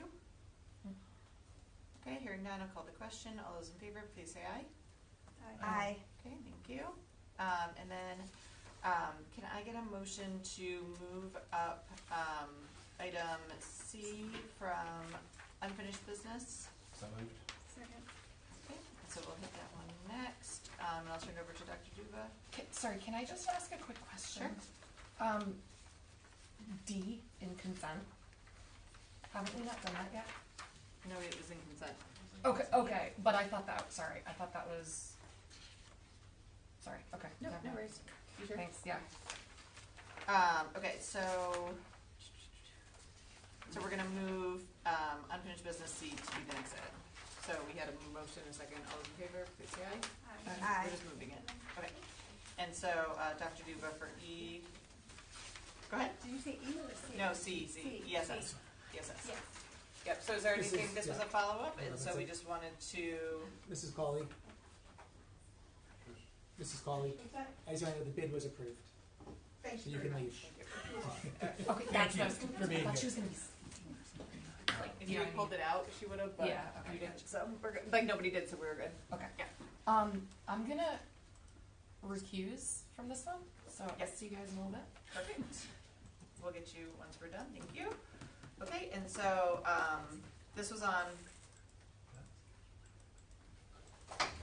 This was on last time, and so do we have any questions? We had gotten some additional information from the administration. I make a motion to approve. Second. Okay, so we have a motion to approve, second. Any further discussion? Okay, hearing none, we'll call the question. All those in favor, please say aye. Aye. Okay, and then we'll note that Ms. Riley abstained. Is that what she said? Recused. Recused. Sure. Somebody want to go get her? She went to the restroom. Alright, should we just continue then? Yes. Okay. Yeah. Okay, so we will go back to financial reports.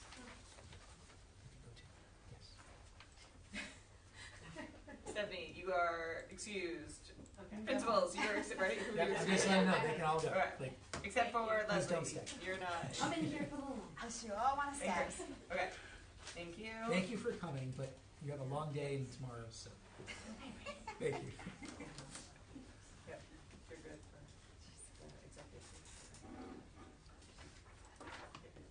Yes, it is. Okay. All right. Great. Perfect. I'm just questioning exiting the place.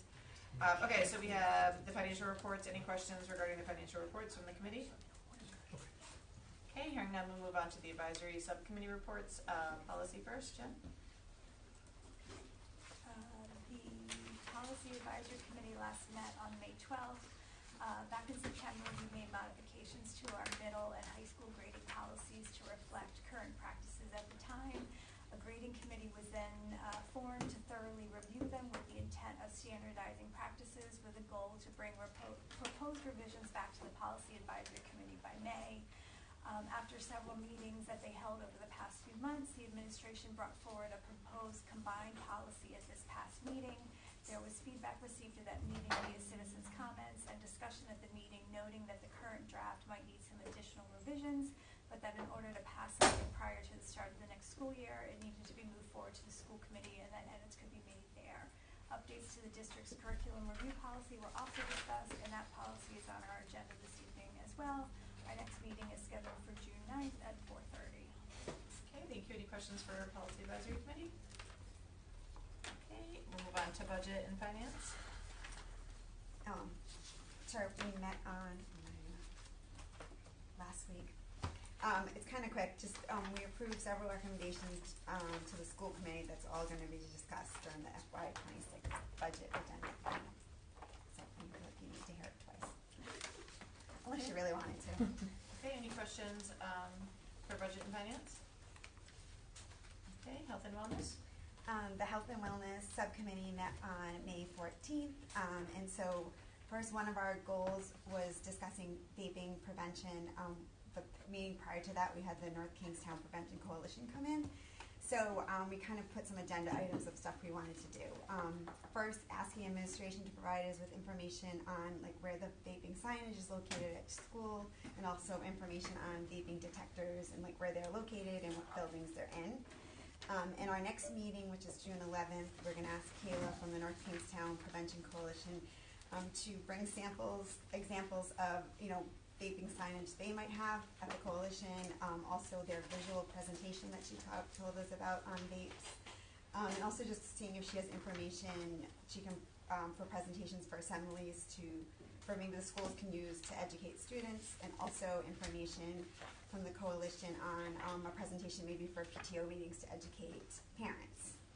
And then the other thing we discussed was the health and wellness policy implementation and review process. And actually today, RIDE and Rhode Island Healthy School Coalition had a webinar that I attended that was really great, just providing information on assessing their wellness policy. But we also plan around that for next school year is to invite some of the PTOs to come give us maybe ideas about a wellness day or maybe a wellness week. We're also planning on inviting someone from each school to attend one of our meetings just to give us information on what they're doing as wellness, so maybe kind of also like brainstorming and sharing the ideas.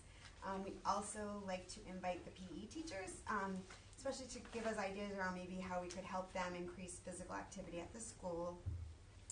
Another thing, we're going to invite Dr. Clark, the Director of Curriculum, to come and educate the committee on how the health and wellness is incorporated into the curriculum. And the last thing is we kind of had a discussion around figuring out ways if we could add life skills back into curriculum, because it would be beneficial for students, since lots of people were talking about how great it was when we were younger to learn how to sew a button or just simple tasks that sometimes we think the kids are so on the computer they forget to do or even want to learn. And that's the health and wellness. Right. Any questions for the Health and Wellness Advisory Committee? Nope. Okay, moving on to the next one. School redistricting start time and transportation advisory committee. Go ahead. So at our last meeting, we reviewed the charge of the committee and the goals. We also went over additional information that we want to be able to be working on from now through September. There was a conversation about bringing in a consultant. I said that I would work on an RFP so I could bring that to the school committee as well for consideration. We did discuss holding on our next meeting because we didn't have anything specific that we needed to discuss, but I would update everyone regarding information that we are discussing and update regarding an RFP for a professional consultant. Okay, any questions regarding the advisory committee report? Okay, hearing none, we'll move on to the next item. Under unfinished business, FY26, can I get a motion? Make a motion to discuss. Second. Okay, we'll open a discussion. Dr. Duba?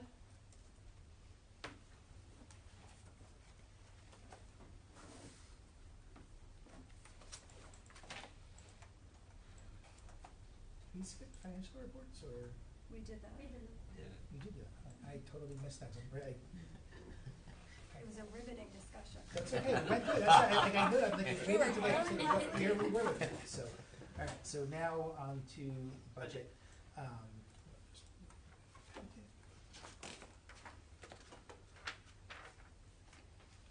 Okay.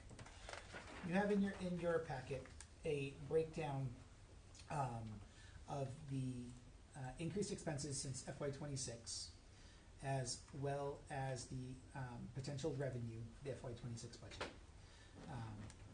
The expenses that you see here range from increases in transportation from statewide, the state aid reduction, the health and dental increases, the town reduction, as salary update change.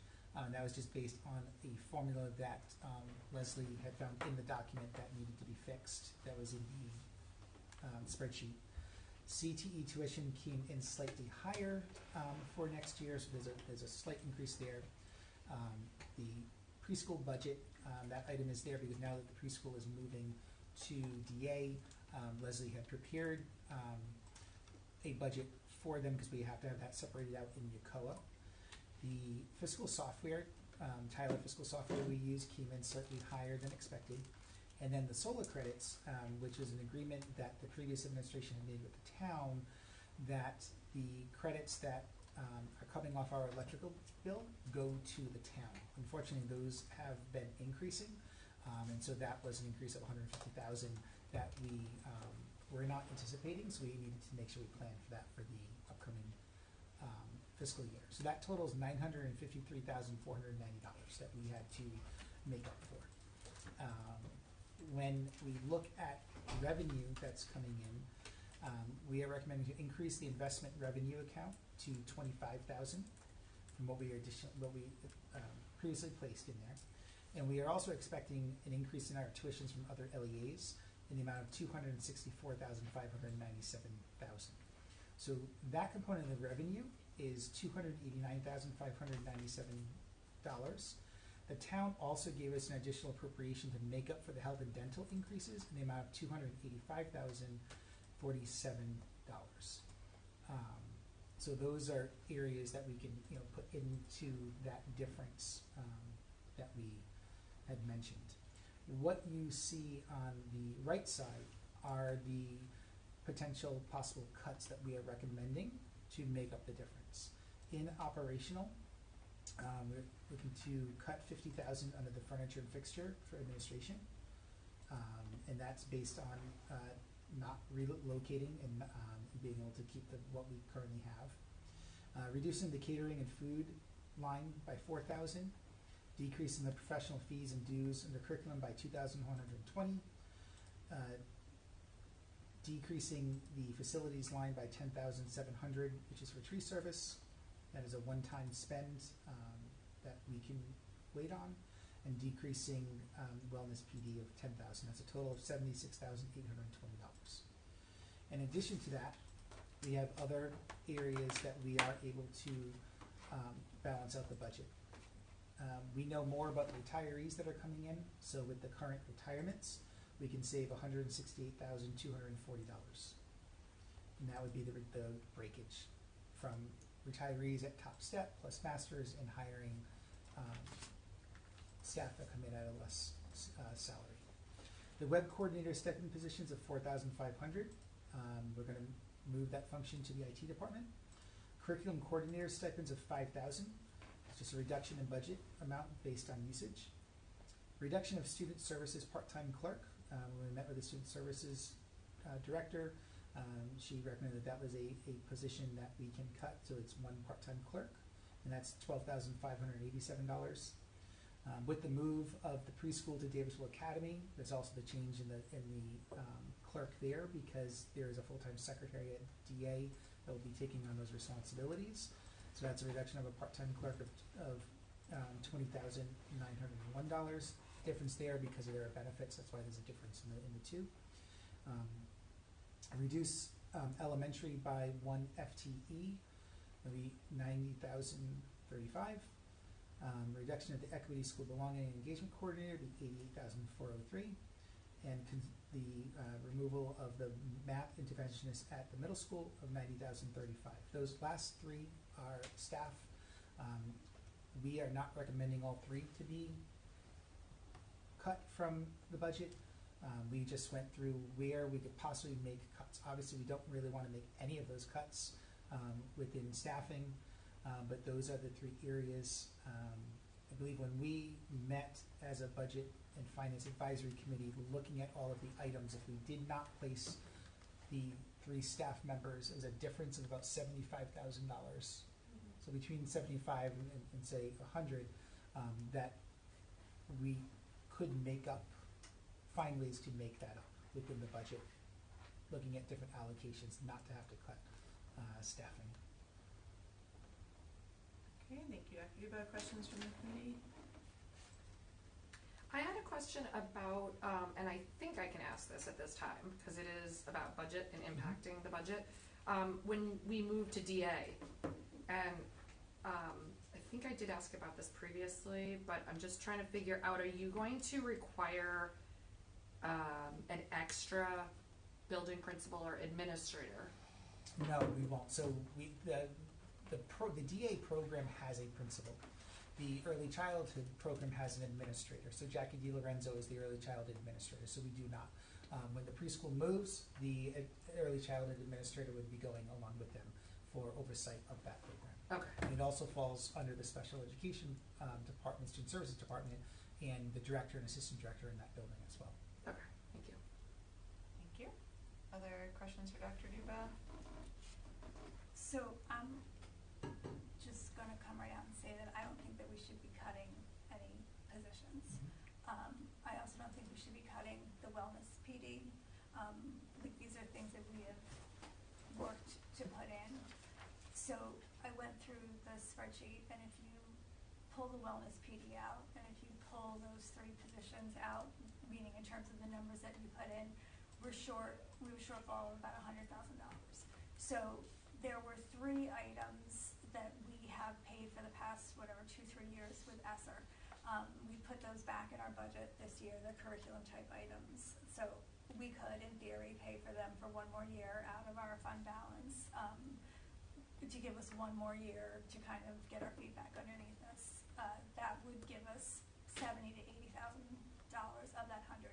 The other thing is, what else can we pay out of our gate receipt funds? Like, can we pay for the middle school uniforms? That's $10,000. Can we pay our rental fees? That's $29,000. Can we pay for a portion of our officials? $30,000 to $60,000. That would cover that $100,000. I agree with the reduction of the preschool clerk because that is truly a need.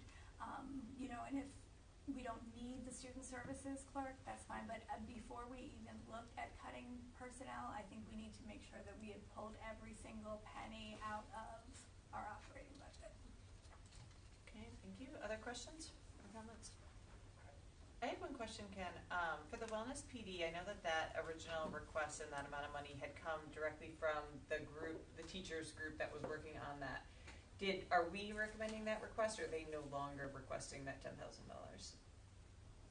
No, that request is still in there. We were just looking at different items that we could. Okay, that's fine. I just want to make sure, if we left it in, that it would still be utilized. It would still be used, yes, it would. Thank you.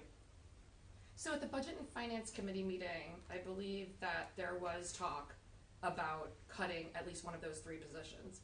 Which one wasn't decided. I would have to say that of the three positions, the one that's least impactful to teaching and learning would be the administrative position. So my recommendation would be to cut that position we also, the district also now has a charge to find $750,000, right, of the FY26 structural budget, so you don't have to use the reappropriated fund balance. So I just, want to make sure that we're taking all this into consideration. So I would like to hear, I did hear the budget and finance, but my recommendation, or I think we could save money if we cut that administrative position, equity belonging officer or coordinator. Other comments? Ken, thoughts on, or from Leslie, like on Ms. Lima's recommendations as far as like the other things that aren't on the sheet, if that's plausible or not plausible? I think, we would have to go back and look at those other accounts, looking at how much is available in the accounts, how those accounts can be used, and looking at making transfers. I just want to be careful at taking more out of the fund balance. That's my only, just want to be careful with that. So my only comments about using either like the enterprise accounts is that we are then kind of discounting what our actual operational needs are by taking them out and not having them in there. It's going to eventually down the road cause us problems with our appropriation from the town, because now we're not stating what we actually need to fully operate, because those enterprise accounts are meant to be self-sustaining. They're not meant to sustain our operating. My recommendation would be to continue to have those come out of that account. I would have to look. I would just need to do a review to make sure that's even something that we can do within our own policies for those enterprise accounts, because they are meant to sustain certain very specific items. Yep. So I would need to make sure that we're not violating our own policy by doing that, which we can certainly do. The items from ESSER, those are the curriculum. I think you're talking about the specific curriculum items. There were 3 or 4 things that we did pay for over the last couple of years. I think that's a conversation that I have to have with Dr. Clark too, to see like, are these things that we know we're going to be continuing with, or if after 2 years, is this a program that we're not going to need anymore? I think we need to look too, because if my memory is correct, just thinking of those items, right, so I don't have them in front of me, but those curricular items, some of them were computer programs that students are using. And Dreambox. Yeah, and so those items, I believe, were still in place prior to getting ESSER funds, and They may were. have been. They were. So they weren't something new because of COVID and using ESSER. They were taken out of the operating budget and used for ESSER, now to go back into operating. So if we were to say, okay, let's use the fund balance for it and just see if we need it for another year, my concern is that we're going to need it for more than 1 year, because it's something that has historically been in the district. Oh, 100%. I'm just saying, rather than cut a person, like we have been not paying for it out of the operating budget for 3 years, like 1 more year. The other thing is, I got a phone call from a resident today who, again, and I'm not advocating for this either, but brought up the fact that they would hate to see us lay off personnel while still giving raises to the administrators. So I want to put that out there also. Other thoughts or questions? Well, one comment that I would just like to make that was brought up during the Budget and Finance Committee, and I was kind of on the fence with this discussion, but thinking about it from the perspective of the taxpayers in the town, was brought up about the increase in the investment income. So during the meeting, I agreed that we could propose going up $25,000, and then. So one thing that I would like to propose is that based on what we have brought in now, that we're this far along through the year from where we were in February when we had this discussion, if my projections are correct, we're looking to be over like $600,000 in that for this year. So if we wanted to think about, adding an additional $25,000, or like saying we feel comfortable with $475 in that line item, that closes a gap, and unless something drastic happens, I would think that we could probably get that. So I feel much more confident now saying that than I did in February. Yeah, so I think that that's an area that I would probably consider first before we start trying to cut things. Like if we know that we're going to have revenue and the taxpayers know they can see it now, I think that just in good faith, that's something that we should consider. And then, again, I was very, very conservative with the breakage number, because we've had more. I didn't take all of the retirements that we had. I took only those few positions that I'm confident based on what those positions are that can be filled, like where we'll see true breakage based on the teachers that will be replacing them. But again, it was still very conservative. I think out of the 8 retirements, I only took 4 with the breakage, and I didn't even take the full breakage percent of that. If we're looking at from a 10 to a 2, I think I was like somewhere around a 4 or 5. So I think that there's some additional room in breakage that we can consider as well. And those 2 things alone can get us fairly close to where we need to be. I think with some, and I know the committee, probably wants to have like definitive lines that they're coming from, but because we're kind of, if we do those 2 things and we get close, I think we could look at what our revenue number would be and say we can approve a budget saying we know and we're confident that this is our revenue line and we will meet that on the expense side with some of those other cuts to try and avoid any of those 3 positions. So if I'm hearing you correctly, like if we said we were not going to cut those 3 positions or the wellness, we're about $100,000 short. Am I hearing you say that you think we can cover that between increasing the interest in revenue and the breakage retirement breakage? I do. Other thoughts, questions, comments? No, I just think during the budget meeting, we did talk about it because it was such an increase that we've had this year on the investment. So. Is there any official, just to clarify in the budget meetings, I didn't watch it because I don't watch all the advisory meetings. Was there official, is what I'm looking at the official recommendation from the budget advisory committee? Was there a vote from that committee on what? Yes, we actually went, so what we did is we went line by line. So we went through all of the increases in expenses and took a vote on whether or not we wanted to include those as a recommendation to the committee. And we agreed on all of them, correct? Yeah, so this is sort of like the pretty version of it. Okay. And the only thing we said was we did want to try to figure out a way not to cut positions. And then if we had to have administration bring to the school committee like their priority of the 3 positions, they would, yeah. And I think everyone on the committee did feel though that the administration position would be first before, ones that are attached to learning. So yeah, I mean, I definitely see the rationale. I think about just with some of the changes and what Dr. Santa said about her area, and then with the move from pre-K, like understanding the lesser need for the clerk positions there, like that makes sense as far as how we're moving things around, etc. But I do think, as far as like the elementary FTE and things like that, like I think if we can preserve those with things and how we've seen things move around, and especially with the needs and the goals of the schools, I think that is an important piece of it. And then definitely that wellness PD that came out of a direct, need from the teachers, and I would hate to see that cut if we didn't have to, because I know that's really important for them and helping preserve their wellness here in the district as well as retention of good teachers and staff. So I would also disagree that the equity position does not have an impact on education. It's not the same thing as a teacher, but it definitely has a benefit to the district. I think you have 3 positions, and of those 3, I think direct teacher or teaching and learning are the teaching positions. So of the 3, not to say that in your opinion it doesn't have value, it's just that 2 of them are directly related to actual teaching of children. And I would say about the math interventionist specifically, we heard from Ms. Finkelstein I think it was last school committee meeting, and she specifically talked about the scores at the high school, the math scores at the high school. Well, if we cut in math interventionist position at the middle school level, I think that's helping build the math skills to increase the scores in the high school. And I also think that the 4th grade position, it seems a little early in the year to be deciding. And just to clarify, that elementary position is not specific to a school or a grade. There are 2 places within the district that we're watching. So I want to be careful of putting it specific to a school and to a grade.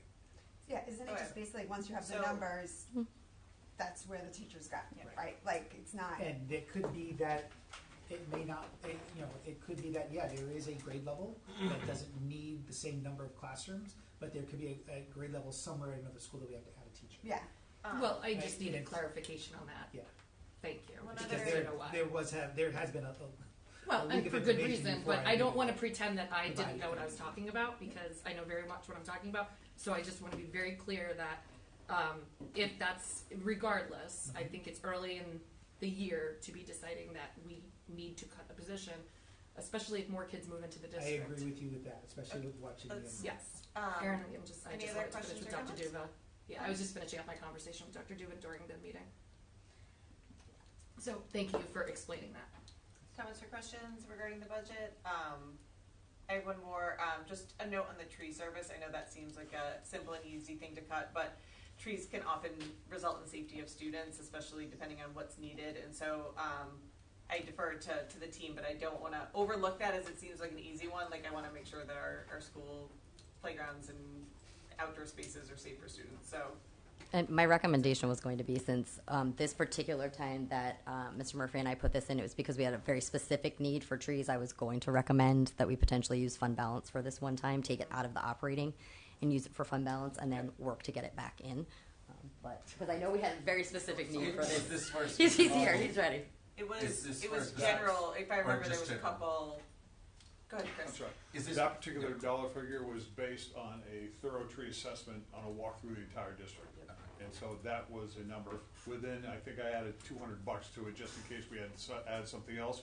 But there's a number of trees that are very questionable that exist in our district right now that we'd very much like to take down. And that number reflects the need for those trees. Yeah, so Leslie, I like that concept of that is a one-time expense. Sure, there will be other trees that we'll need eventually, but the specific, once you cut the tree down, it's down. And so if we can look at that, I want to make sure safety, that's a safety thing for me. So. Couldn't agree more. So what I would like to recommend, and Dr. Duva, if you disagree with this approach, let me know, is having the Director of Finance maybe go through and present to us like an updated budget at the next meeting, like the actual budget of like what lines, like what UCOLA lines changed and what, based on kind of what you're thinking, and then present that document to us just so we can all really be clear on where we are in trying to balance the budget. Does that sound reasonable, Ken? Yes. The document that I actually provided for this meeting has all of the, just so that you could see it on paper, because I know I'm a visual person, so all of the recommendations, exclusive of the 3 positions, actually of the, I don't believe I changed I think I left the part-time clerks in there as well. Yeah, so but if you just want to all of the operational so things that we can have been I would updated. love if we get to a place where we can say, this is what we would like to have the school committee approve. Sure. As far as what we've seen in the past. It's absolutely possible because it's 95% there. So. And then I think we had talked about this. We didn't actually approve all the enterprise funds. So if you could bring those all forward at the same time. If since it's on the agenda tonight, I don't know if that's possible for us to do, but all of the enterprise accounts that you have are the budgets that match. Just for like clarity's sake, if we can just, when you bring that forward, just put them all back on the agenda. I think So- what Leslie was saying is technically you could do it tonight We if could- you wanted to, but I think just in the sake of And they're transparency, let's put it it's on not maybe as actually approval on note. the agenda. Just do it all together. Oh, I didn't know if so the way it's on there. Under the overarching one, but I'd like to be more specific on the agenda. So if there's no harm in waiting, we'll just do it next time. That's fine. You already have the attachments ready. They're done. They're ready to go. Yeah, I know you gave it to us. See, we get it looked at ahead of but time. Yeah. Do Okay. Any other we questions? need to regarding vote 46? on increasing the investment account, or can you do that and we can vote on that as part of the budget? I believe I can do that, and then Okay. you'll have a Then we balanced talked zero-based about that. budget. We didn't know if that specifically, like we had to say it was okay. Okay. Yeah, so we'll say it's okay when She breaks when it. Yeah, I just Yeah. want to. Yeah, I didn't know if we needed to do it twice before she added it. So I just want to make sure that I understand. So other than the basic things, so we're going to look at going back the wellness. I'll look at the trees. We're going to potentially look at the investment income, and then breakage for the retirees, and that's kind of where we'll kind of the starting point, and then and possibly the 2 part-time, the clerk positions. That yeah, we might- if you're comfortable with that, I'll And make I those would really adjustments. defer to if the administration's comfortable with Mhm. that. As far it sounded like it was with the changes, we might not need these roles For the clerks. Yeah. Yes, Correct. Yeah. Yeah. So Okay. Does that sound like a path forward? Yeah, and then I think we talked about too, like the curriculum coordinator, you said we weren't losing those stipends, so we could still include that. And then Correct, the web they've- coordinator, I think you were just readjusting how we were doing that, and Yeah, that and was like fine the too. furniture and fixtures Mm-hmm. and like the Yeah, stuff that- Yeah, and- the stuff that, yeah, Mhm. yeah, the stuff that makes sense, that sounds good, and then we'll go from there. Sure, Sound good? absolutely. Okay. All right. Anything else on item A under unfinished business? No, thank you. Okay, awesome. Moving on to item B. Can I get a motion for item B, please? Motion to discuss? Second.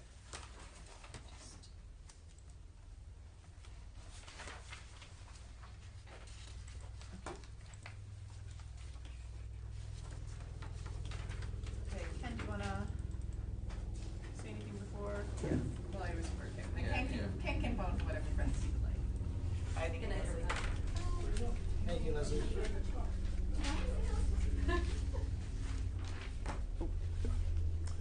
Good evening. You ready for this? Yeah, so I was just looking at something that's on the agenda. But, so the first item is the bid approval for the RFQ for the architecture and engineering services. In your packet, you received all of the bids that came through. Mr. Murphy, as the chair of the building committee, is going to provide you an update on that in the process. But the information was there along with the recommendation for the A&E services. But I will let you share that Certainly. information. So the items that you see in front of you, those two items, are for approval of the architectural and engineering RFQ and the We have to do OP. each one separate, though. Yes, we will, yeah. I'm just going to review a quick timeline of what led up to those current recommendations that you see in front of you.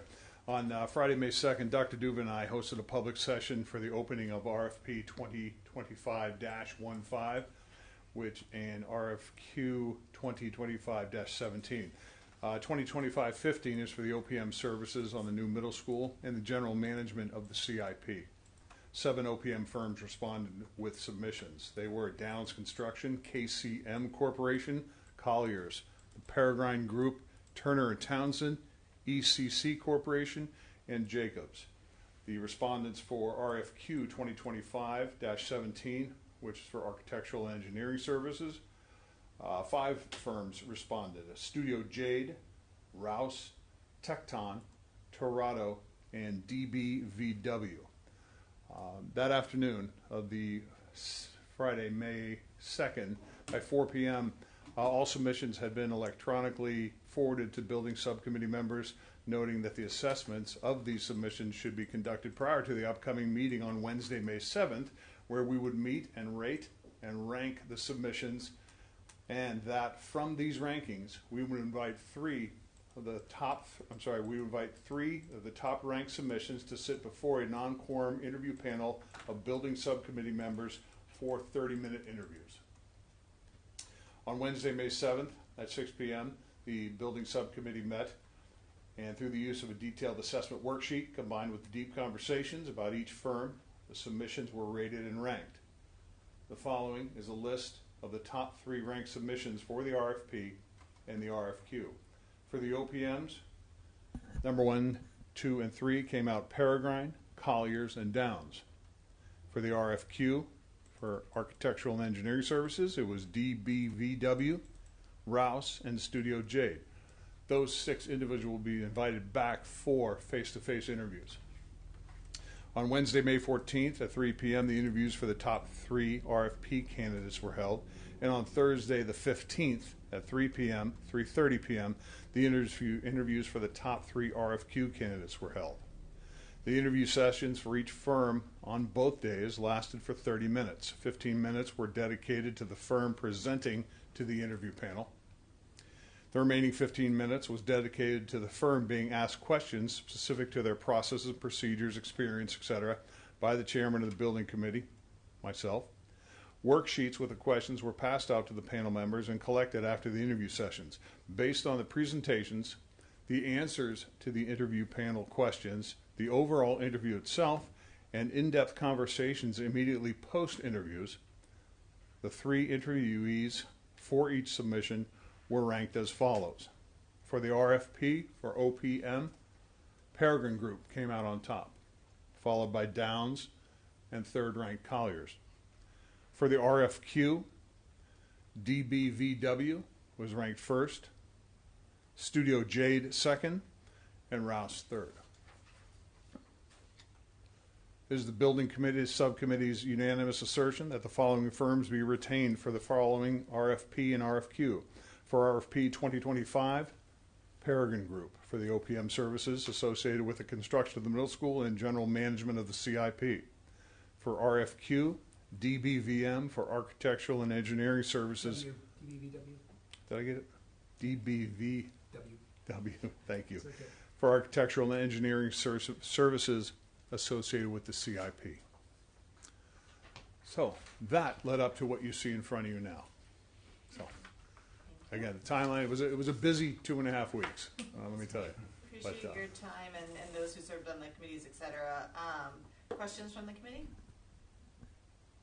No, I just want to say thank you for all that work for everyone on the subcommittee and Chris. You're welcome. So for the RFQ. Wait, hold on. Let me just clarify, Yeah. Jen. What did you make a motion? I made a motion to discuss. For B in general? B in general. Okay, thank you. So for B1, which is the RFQ, what we're asking for approval for is that we move forward to negotiate the cost with DBVW. That was based on qualification. And then we would come back on the 3rd with the cost. And then that would go to town council on the 9th. So make sure everyone understood that. why don't we make a recommendation for that? I'm actually gonna not vote on this one because I've had a professional relationship with DBVW, and so I don't want to. I know I technically don't have to, but I'm not going to. Yep. Yeah. So why don't we make a motion for that, and then I'll step out. Why? You have to do them separate. No, I know. I had a question, but Well, we're still in a motion to discuss. Yeah. yeah. Okay. So I guess my question is, because it's such a tight turnaround from when you might negotiate with the first one to when we need to get this approved by the school committee and then to the town council, it's almost like we need some kind of threshold to, like, you can just go ahead and move on to the second one if you don't like the first negotiation Oh, answer. the second company. You know, just to try to, but I don't know what that threshold is, Yeah, so I need some. I get what you're So saying. if the cost proposal prohibits us from Comes staying in high, within budget, then we move Right. on to the second. Right. So I guess my question is, how do we do that? How do we So coordinate making a that? motion that gives us permission that if we get something, if we get the cost proposal back from DBVW and that is over, because us to go over budget, then we move on to Studio J. Is that the order? That. Yeah. Yes. Yes. Studio J would be the next. So yeah, and would it be, I know what you're saying, couldn't we We put don't that need as to- part we of the don't- motion? No, we don't need to. That's reflected in the RFQ. Yeah. Oh, okay, so it's Okay. already in It's there a good saying. question, but I don't think No, If the you RFQ come is in- abundantly clear with. Yeah. Absolutely. So it says like if you go over budget, you would just go to the next. Just basically says that they Already can in pick there. whoever they Right. want based on anything. So, so if Perfect. that was, we would come back with the second. Okay. Okay. Perfect. That was a good question. though. That, but I just wanted to double Yeah. check and make sure. Any other discussion before you make a motion to approve? Okay, so I'm gonna step out. You all can make a motion for B1. Mr. Case, you're in charge, but then I will come back in for B2. Okay, so can I make a motion to approve? All right. Is there a second? Second. All right. Any discussion? Nope. I'm gonna be a no on this, and I just wanna give my reasons for no. It's not to discount anybody's work on this, I am uncomfortable with the fact that they also are working currently on the public safety complex for the town, and I am also uncomfortable with the fact that they did the work on the town hall. So, that's my no, and I respect everybody's yes, but those are my reasons. Okay. Any other discussion? All right. So we'll call the vote. All those in favor, say aye. Aye. All those opposed? No. And Dr. Earl is Recused. recused herself. So the motion passes to move forward with that. So, yep, you can grab her. Yep. You know that.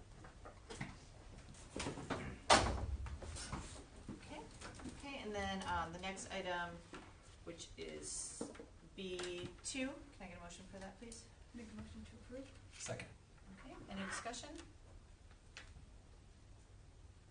I just have one question. So this one came within, right? This is not going to go to. Yes. They already gave us the cost. Yeah, we have the cost. Yes, and it's within budget. Okay. Any other questions regarding the recommendation for Paragon Group? And in the interview, just because I wasn't there, we're confident, we asked them and they're confident that they have included everything that they need to include in that. There's no They extra certainly have. contingency. There was pointed questions specifically to that point. Okay. What is your price covering? We said. Yeah. And it was very much detailed in writing. Pardon me. In their response was detailed in writing that it covers the middle school construction and the CIP general management of that entire program. Okay.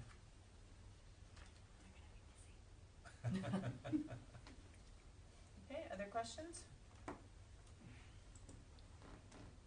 Okay, hearing none, I'll call the question. All those in favor, please say aye. Aye. Okay. That was a good. Okay. Thank you. Thank you very much. Thank you, Chris. Thank you, Chris. Okay. Thank you. Moving on to the next item, which is policies. Ms. Lima, do you want to walk us through these? Yep, I make a motion to discuss JLC. Second.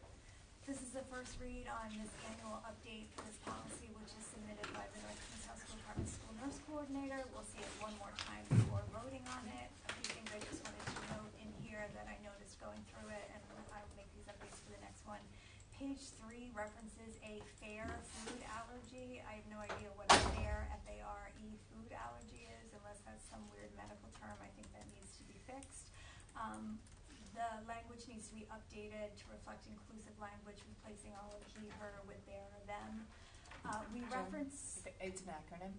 It is? Fair Food is an acronym, yeah. Okay, good. I think it stands for Food Allergy Research something. Okay. Maybe It's we something. can write it out. Yeah. I feel like we always have like I know, all yeah. these acronyms. Yeah. It's like, what is What? it? Like, is it fast? What is it? Yeah, so we can just spell it out, but okay, I think perfect. it's correct. We reference the actual medical marijuana policy when we're talking about administering that, but we don't reference the actual naloxone policy, and I didn't know if we wanted to do that. Okay. I noticed on the blood and body fluid exposure reporting form, I think this is just a typo because it says please submit a form at least 24 hours before expected administration, and I'm pretty sure you can't do that, so I think that just needs to be fixed. So those are just a few little things that I think need to be cleaned up. So we'll see this one more time before voting on it. And just to clarify, Jen, this one came directly from This the comes administration. directly from, Yep. yes, from the administration. Which doesn't matter, but it just makes sense Yes, why we would have yeah. some edits at the Yep. school committee level. Any other questions or comments regarding the first read for JLCE? No. No. Okay, hearing none, we'll go to the next. I'll make a motion to discuss IKA grading policy. Second that. Okay, this is the first read of a revision to an existing policy that's being modified to combine our high school and middle grading policies. As mentioned during the policy update, this draft was moved forward for a first read with the understanding that it was likely to be edited prior to being voted on. It's my understanding that the administration will be seeking additional feedback from the teachers, and any changes that need to be made based on those discussions can be done before our next meeting. I was not at the policy meeting, so I'd just like to say that I appreciate that the dialogue is going to continue, as I think it's important that we strike a balance between creating a policy that ensures all students are afforded the same opportunities when it comes to turning in late work, making up texts, etc., and finding a system that the teachers believe can be implemented. I am concerned that the way the policy is currently written, which says teachers may allow for reassessments at their discretion, and middle school students who have excused absent will be reasonable timelines, are at odds with the purpose of reevaluating this policy to ensure equitable practices. And I'd also hope that the passing grade would be revisited. I believe that North Kingstown is one of very few districts that 70 is passing. And from an athletic participation standpoint, I'm concerned that this is limiting participation for a portion of our population. There's also some inclusive language that needs to be fixed and one typo. And I don't know, we will see this policy at least one more time before voting on it, and I'm not sure whether we are going to table this until administration has met with the teachers or what the status is. I don't think we need to technically table it. I would defer to Andrew on that. I think the administration knew that we would likely have 3 reads on it, though, Okay. with it being on this one and then the 2 June meetings. Okay. So I don't think there's no, like, it's still a first read, Yeah, but I think okay. we'll probably see Yeah, it twice, so I just expect that we timeline-wise. will see, Yeah. Edits based on the meeting that administration is having with the teachers prior to the second read is my hope. Yep. Can And I ask- Mr. Mezzanotte is sick today, so he was the one that led the grading Committee. policy committee, Yep. et cetera. And so when Ken gets back, he's able to answer questions, but Rob was the one that mostly knew about that, so I think I would also defer to emailing him questions as well. But we can talk now, but also for clarification from the administration. I was just curious, who initiated putting it together instead of keeping middle school and high school separate? Was it the administration? It was the administration. Okay, There was just a curious. grading committee formed, and they were the ones who came back with the combined policy. Okay. Any other comments, thoughts? No, I was just curious if it was the policy committee that did it or if it was the administration. So watching the policy advisory committee meeting on last week or Monday, I don't even know what day it is, but whenever that policy came up, and then hearing from the teacher who spoke and then presented that information and looking over those documents, and being a high school teacher myself, there were a number of concerns. I was very uncomfortable reading through all of their feedback, feeling as if this really wasn't ready to be put forward. I know we will have at least one more read. I understand that they were part of a committee and stuff, but there were significant amount of comments and feedback that I would hope that would be taken into consideration and really listened to, because I thought they had excellent points, and that's just my concern about the policy in general. I feel like it's just I not can ready. just kind of talk. I know Mr. Mezzanotti's not here; he's not feeling well. But I went back and forth, and he's leading that grading policy committee. I just want to make sure that the committee knows and the community knows that teachers have been involved in the process. There are teachers on the grading committee. There was a survey that was sent out. We are listening to the concerns they have, and Mr. Mezzanotte is setting up voluntary staff meetings to meet with middle school and high school staff regarding this, and to consider some of what their concerns are. I will also say, change is difficult. When you're going through and changing, it's difficult, and there will be pushback, right? No matter what we do, we've seen it with redistricting, we've seen it with other things we do, that we have to involve others in that. We have to listen to people.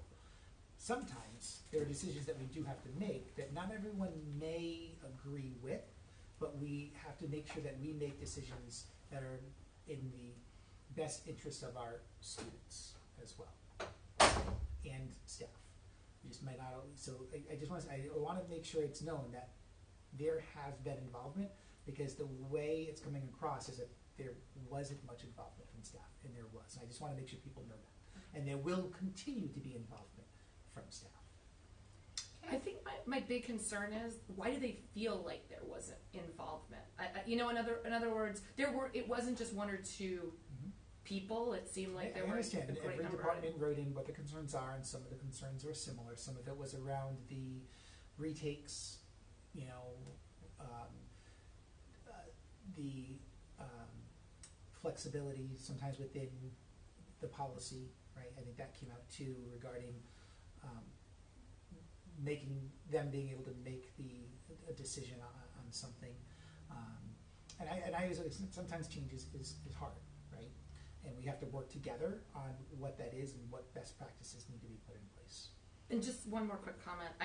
One thing that really jumped out at me with the policy was it seemed a little bit to me too in the weeds, given that, especially at the high school level, well, at the middle school level as well, subject matters differ, right? I mean, math is extremely different from formative and summative grades you're going to give in ELA or history or social studies or whatever courses you may have. And so I just get concerned that sometimes the policies get too into the weeds. So, I would like to see more so consistency from department to department, from teacher to teacher who are teaching the same classes. I think that's something that I would, I think that's important to work on, so that there is consistency with when grades are returned, what things, how things are being graded. That should really be a priority, so that just because you get a different teacher doesn't mean, your grade or your experience will be completely different. Any other comments that the committee wants the administration to consider as they kind of continue to take a look at this? I think I just want like the next meeting, maybe just why, because I do feel like sixth graders are very different than once you go to high school. Like you weren't getting A, B, and C in fifth grade, and all of a sudden you are, and having sixth graders, I think it's a lot to adjust to. I think by seventh grade you get it, but I think, you know, first and second quarter you're like, what do you mean it's not 1, 2, 3, 4 anymore? So I think having to retake the test sometime because you're not really, it's just a big adjustment, I think, the first quarter of sixth grade. Thank you. Or even the whole year. And I'm noting, I mean, Rob is also welcome to watch the meeting, but I'm noting these two. I'll make sure that they get communicated. So I heard yours, Megan, about in the weeds and consistency at the departmental level. Jen, I noted your one regarding the passing grade and also some of the language with the maze and not, you know, leaving some inconsistency opportunities with language is what I heard. Yes. Any other? And to Sherry's point, like Yeah. I think I know when we first started talking about it, my expectation I think was more that like it would kind of ramp up from the middle school to the high school, not pull the high school like down. Like they raised the bar at the middle school instead of kind of not raising the bar, but like because like you said to The failing grade at the middle school used to be lower and now and it's higher, right? And so that's I think kind of. In my mind, that was not where we were going with this when we started having the conversation. We'll note that with the passing grade conversation as well. You know, and you know, middle school has always been able to do retakes, and the high school, I'm not sure where that was. It's just the point of re-examining it was we were concerned that there was a lack of consistency, and like you said, Megan, like you know, one teacher might allow this and another teacher didn't, and you should have the same expectation when you're in a class of what it is, and that was the point of you know re-looking at this, and I think it kind of veered off track from where things were going. Yep. So, but I do agree with Ken, like there has been involvement, you know, within the grading committee and within the teachers, and so it's just a matter of kind of reeling everybody in and getting everybody to not agree on everything, but on the basic fundamentals of compromise or understand. Yes. And there's time. I mean, I think there's definitely time for that. Because if we don't pass it this year, we have to wait a whole other year, and I don't think that's something that we should do.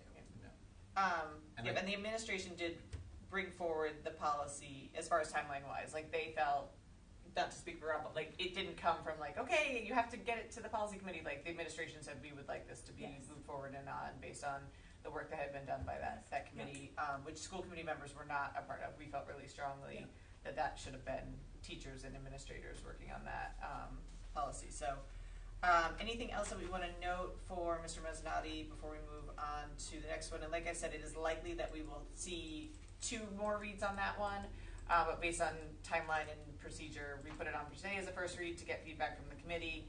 Then we knew we would see it at least one more time, which we technically could improve on it, but likely that last school committee meeting in June would be where we would see a third read on it. Clarification on the failing grade from middle school and high school. What was the concern? It used to be. Go ahead, Jen. Middle school used to be 65, and now it's a 70. My concern is that the high school is a 70, and North Kingstown is one of very few districts that have that. So I think the new policy brought out the same, made it easy. but Consistency, but not higher than everyone else. Yeah. I think there definitely needs to be some, that in particular looked at, but to find that compromise there because the 8th graders are taking some classes for high school credit. That's part of the problem. Yeah, so it's And almost that's like part of 6th the grade issue. maybe could be separate. You know, because I do feel like that's, and then once you're now in middle school, you're a little more used to it. Okay. Anything else on that policy? And of course, you could, if you have further thoughts, you can email Mr. Mezzanotte directly as well.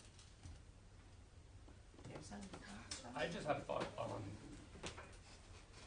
the future outlook of the grading policy as it relates to AI and only viewing that through the lens of being punitive versus promoting the best use cases of AI, because I think on both sides of it, whether teachers are using it to help grade or students are using it, they should be using it. I mean, so.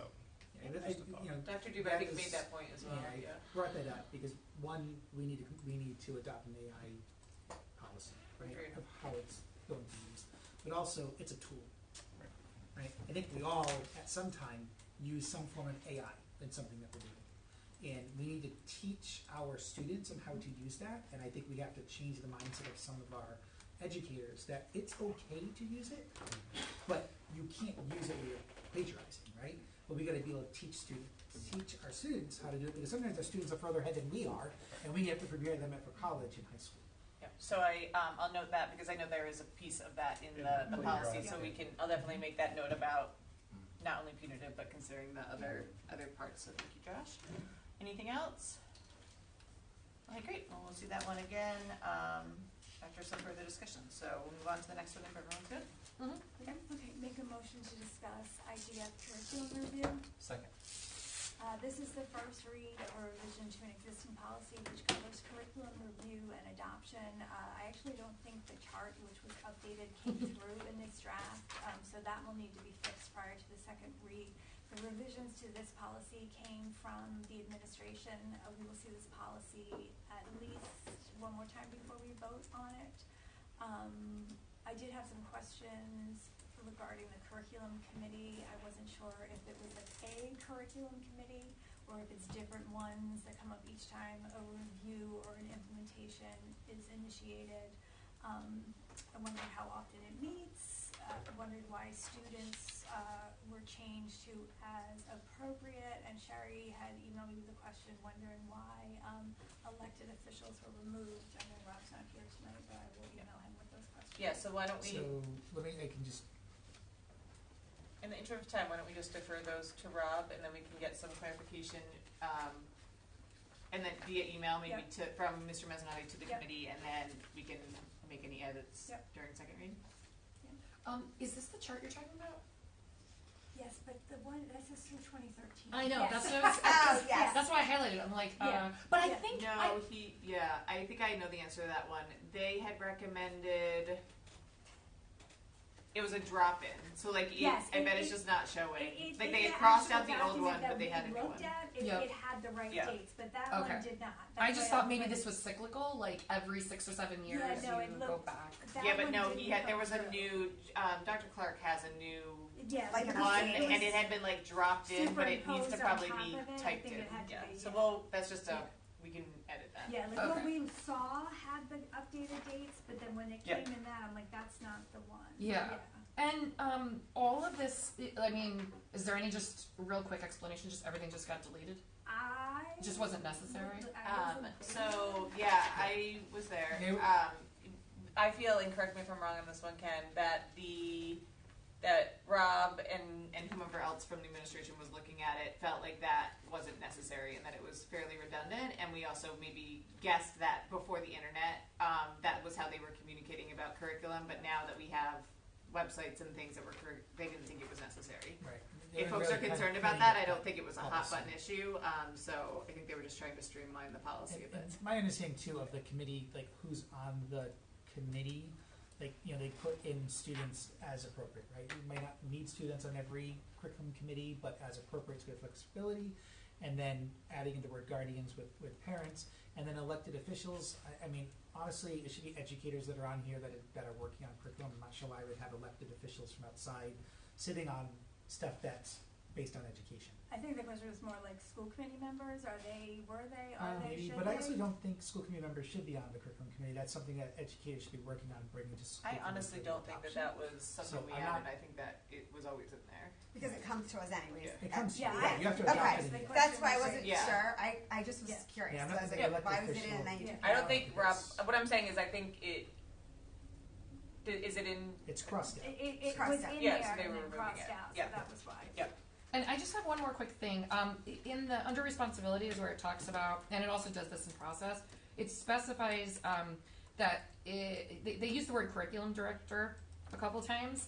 And we could obviously change this down the line, but we haven't always had a curriculum director, and we may not always have a curriculum director. So do you think we should change that language to either assistant superintendent or superintendent or his designee? Yeah, I would say curriculum director or designee. Yeah. Okay. To make it ever long. Because I think even when you, and correct me if I'm wrong on this, even when you don't have a specific position, in theory, the assistant superintendent is deemed and curriculum director. Yes. Like it's like, but it's kind of split out from the assistant superintendent, like as far as the title goes. Is that correct or incorrect? Mm-hmm. Yeah, so I think if we just put and designate, it'll cover all Yes. bases. Okay. So are you saying curriculum director or designate, or are you saying assistant superintendent or designate? I would defer to Dr. Duba on what you would like. I would say assistant superintendent or designate, Okay. because it comes out of the assistant superintendent's Okay. office. Okay. Because that it really could be anyone. It doesn't specifically force the curriculum director to have to be the chair, but someone out of that office or anyone could be chairing it. Okay. So we can send that feedback on to Mr. Mennonati, and then we'll see it again at our next meeting. Anything else on IGA? No. Okay. I will make a motion to discuss JLIG Sun Safety. Second. This is the second read of a revision to an existing policy. RIDE has a list of health-related policies that require district annually to provide the data was last reviewed or updated. This policy is on that. This policy was created in 2022 and is being updated now to reflect some minor changes after actually putting the policy into use and to remove the form from the actual policy to be consistent with our current practice. I want to thank Colleen Schnack, the North Kingstown School Nurse Coordinator, for assistance with these revisions, and at this time I am recommending approval. Okay. Do we have a second? Second. Discussion? Okay, hearing none, I'll call the question. All those in favor, please say aye. Aye. Okay, thank you. I'll make a motion to discuss ACA 1 transgender and non-binary students. Second. This is the second read of a revision to an existing policy. This is also on RISE list, and the policy itself requires that we review it annually and update as needed to conform to amendments and changes in applicable state and federal laws, rules, and regulations, as well as best practices. The changes you have before you today reflect changes to legal authority at the federal level based on the January 9, 2025 U.S. District Court ruling, vacating the 2024 Title IX changes and further defining the rights under the Rhode Island state rules and regulations. It also reflects changes to the section on physical education classes and intramural and interscholastic athletics due to the RIL's recent decision to change their policy language around eligibility. We've added language that makes clear that North Kingstown School Department affirms that students should be able to participate in physical education classes, intramural sports, and interscholastic sports based on their gender identity. It also states that building principals should adhere to district policy when making decisions in this area and clarifies that this clause remains in compliance with current law. We also added a section to the policy to note that it's the intention of the school committee that the rights conveyed to students under this policy also apply to district employees as well. As such, the language and the purpose has been expanded and the title of the policy changed from students to individuals. We received feedback from a parent suggesting that we modify the definition of the forms of cyberbullying to include social media deepfakes or imagery/content created with AI technologies, since the terms blogs and web pages are outdated for our students as they primarily communicate through social media platforms such as TikTok. The language in that section in this policy comes directly from the statewide bullying policy, so I'm proposing that we add a sentence after the definitions and before harassment that says cyberbullying can also include social media deepfakes or imagery content created with AI technologies, and I confirmed with Andrew that that's an okay way to handle it. And to touch on the citizens who spoke tonight, you know, I am personally deeply disappointed by the Rhode Island Interscholastic League's decision to amend the policy on participation based on gender identity. You know, changing policies that safeguard vulnerable students, especially when no law requires it, is not in their best interest. It's a failure of leadership. Sports can be life-changing for young people.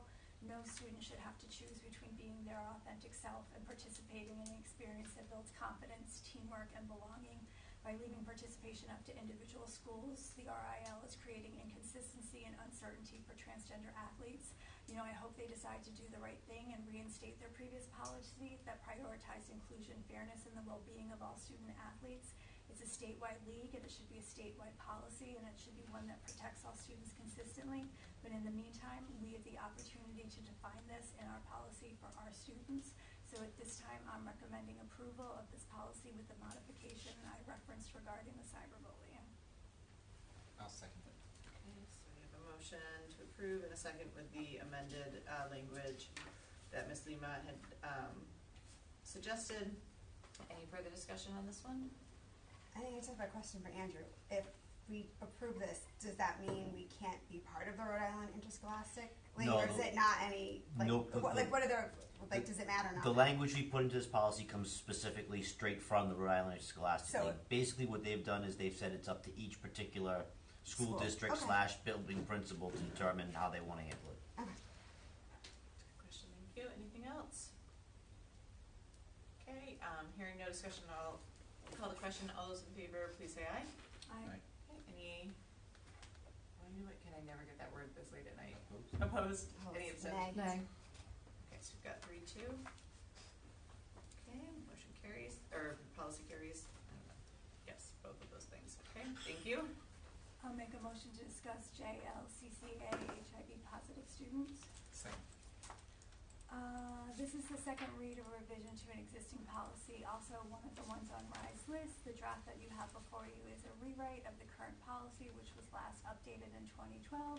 Thanks again to Colleen Schnack for her guidance and input in reworking this policy to reflect how HIV is viewed and managed today. At this time, I am recommending approval. I'll Okay, second. So we have a motion to approve and second. Okay, discussion. Okay, hearing none, I'll call the question. All those in favor, please say aye. Aye. Thank you. Okay, and so that brings us to the end of policies, and so we'll go on to new business. Item A, can I get a motion? Motion to discuss. Second. Okay, thank you. So this is a letter, a draft version of a letter to be sent from the school committee to RIDE, basically reiterating the message that we sent last year that the RIDECast scores being provided to schools as late as they are, which I believe is October, is not helpful for planning purposes or understanding our students. And so we had sent it last year. I revised it this year kind of based on information from some of the principals in the SIT presentations. And so this is most certainly a draft, so we could change anything that's in here, but wanted to give us at least a starting point. And if it is passed, we would send it on behalf of the school committee. Questions, comments, edits? I did have just some logistical questions about this. When you are saying you would like them prior to July, what time frame are you thinking? I guess the reason being that if we do in fact get these reports prior to July, who's going to be working on them? The principals can. Over the summer? Yeah, so if we Okay. had, I'm just kind of like talking out, like if we had, as soon as we get the scores, like administration starts going through, looking at the information that we're getting, looking at the test items, looking at the areas that students were not successful in, and then we can start matching that up with the curriculum and what work we can do. So if we received it in the summer, we're getting ahead of work that can be done to put strategies in place for the school year. When we get it late October, early November, first quarter is done. By the time you start really looking at it, you're getting into second quarter. It's late for us to actually be able to identify what the needs are to prepare kids for the next assessment. So you all aren't getting any raw data that you could start working on prior? There's some raw data that we can look at, but it's not everything, and we don't have all the scores. Okay, but yeah, it I guess depends when they start releasing it and getting it to us. Okay, it makes sense. I just wanted to clarify that who would be working on it, because I know that a lot of people don't necessarily, aren't around to work on it over the summer. But if you guys are here and working on it, then it helps us to get it sooner. Right. Okay. Yep. And I put and we most certainly could change it, but I had put the date as like prior to July 1 based on the requirement of the SIP plans being due on July 1. So like I was thinking, like if you're expecting people to put in plans that are data driven, but you're not giving them the data to drive said plans, that's why I said prior to. But no, I understand that, but I'm just so it seems to me like my kids are taking them in April, May, even, right? So how quickly is the turnaround? In other words, July 1st even, I don't know how fast they can get those scores to you if they're not taking them. Sometimes it depends on once they get the scores, what they're looking at, how they're going to deliver it. Sometimes you get it even later into October. So. Okay. And I think the request really is as soon as possible. Well, and what I was going to say is I put in requesting a meeting to better understand like some of the barriers and get why we are not able to get them earlier or if there are near opportunities. So it's not that I'm saying like, you're not giving it to us because X, Y, Z. I'm saying like, hey, like, this is a big concern for our district, and like, we would like to learn more via a meeting regarding this, is basically the ask. Well, especially because I'm thinking if you had it ahead of time, like, I know the interventionals, like, you don't even know maybe a kid needs to be put in that, but you don't have the scores yet till it's too late, and now you're in. Scores are one item, right? So it's one area that you're looking at when you're looking at the needs of a child. But it's important data we're getting because that is what we are basically graded on from the state. Well, that's what I'm saying, and so it's almost like you're behind because now all of a sudden November, and then okay, the student who needs help is getting it in January, but it's almost too late for the next test. So yeah, I feel like we're missing a lot of months of helping Is there kids. anything So I think it's edit-wise? Oh, sorry, Sherry. No, sorry. Sorry. Anything edit-wise that people would like to see reflected? Could I also make a recommendation that we send this to RIASC to ask for the other member schools to support this as well and do the same? Yes, I believe anytime we send something like this, I always send it to. Yeah, Dave Test is CC'd on here. Yep. Okay. I just want to make sure. I know it'd be great if everyone sent it the same. Yeah, if you way. look at the very bottom, you'll see it. Yep. Yep. And they usually will. I think we all did like 2 years ago when we did this. I think we all sent. Remember when we did this like 2 years ago? I think like RIASC had everybody like doing the same thing. Yeah. I just want to make sure that it was Yeah. going to be Clearly re-upped it had no with them. effect, but maybe Yeah. we can try it again. Yep. Anything else? Any edits, changes? No. Suggestions? Okay, so I believe we're in a motion to discuss, so can I get a motion to approve? I'll make second. Note that. Any further discussion? Nope. Okay, I'll make a motion to extend the meeting to 10:10. Second. wait, hold on. To extend the. No, because then we have. Well, because we gotta go to executive, so how does that work? Be succeeded by executive session or I would say 10:30. 10:15 just to see. Can you look at the language and Yep. recommend?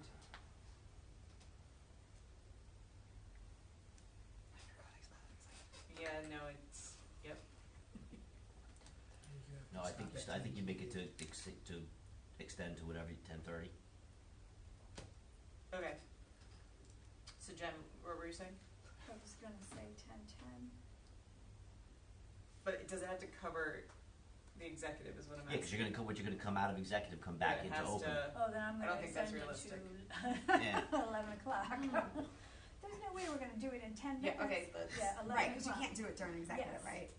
No, all right. No, just It do has just to in cover, exactly. Yeah. Yeah, Yes. so that's what I mean. It's a ceiling, not, Yes, like, right. you don't have to do it till Yeah. 11, but it covers you until 11. Just in Because case. if not, you'd have to come out Yes, and then and go Go back in again. That does not sound pleasant. No. All right, so we have a motion to extend to 11. So second. Okay, begrudging second. You don't have to like it, you just have to do it. Any discussion? No. My discussion is I begrudgingly am going to agree to it. Great. Noted. All those in favor, please say aye. Aye. Thank you. Okay.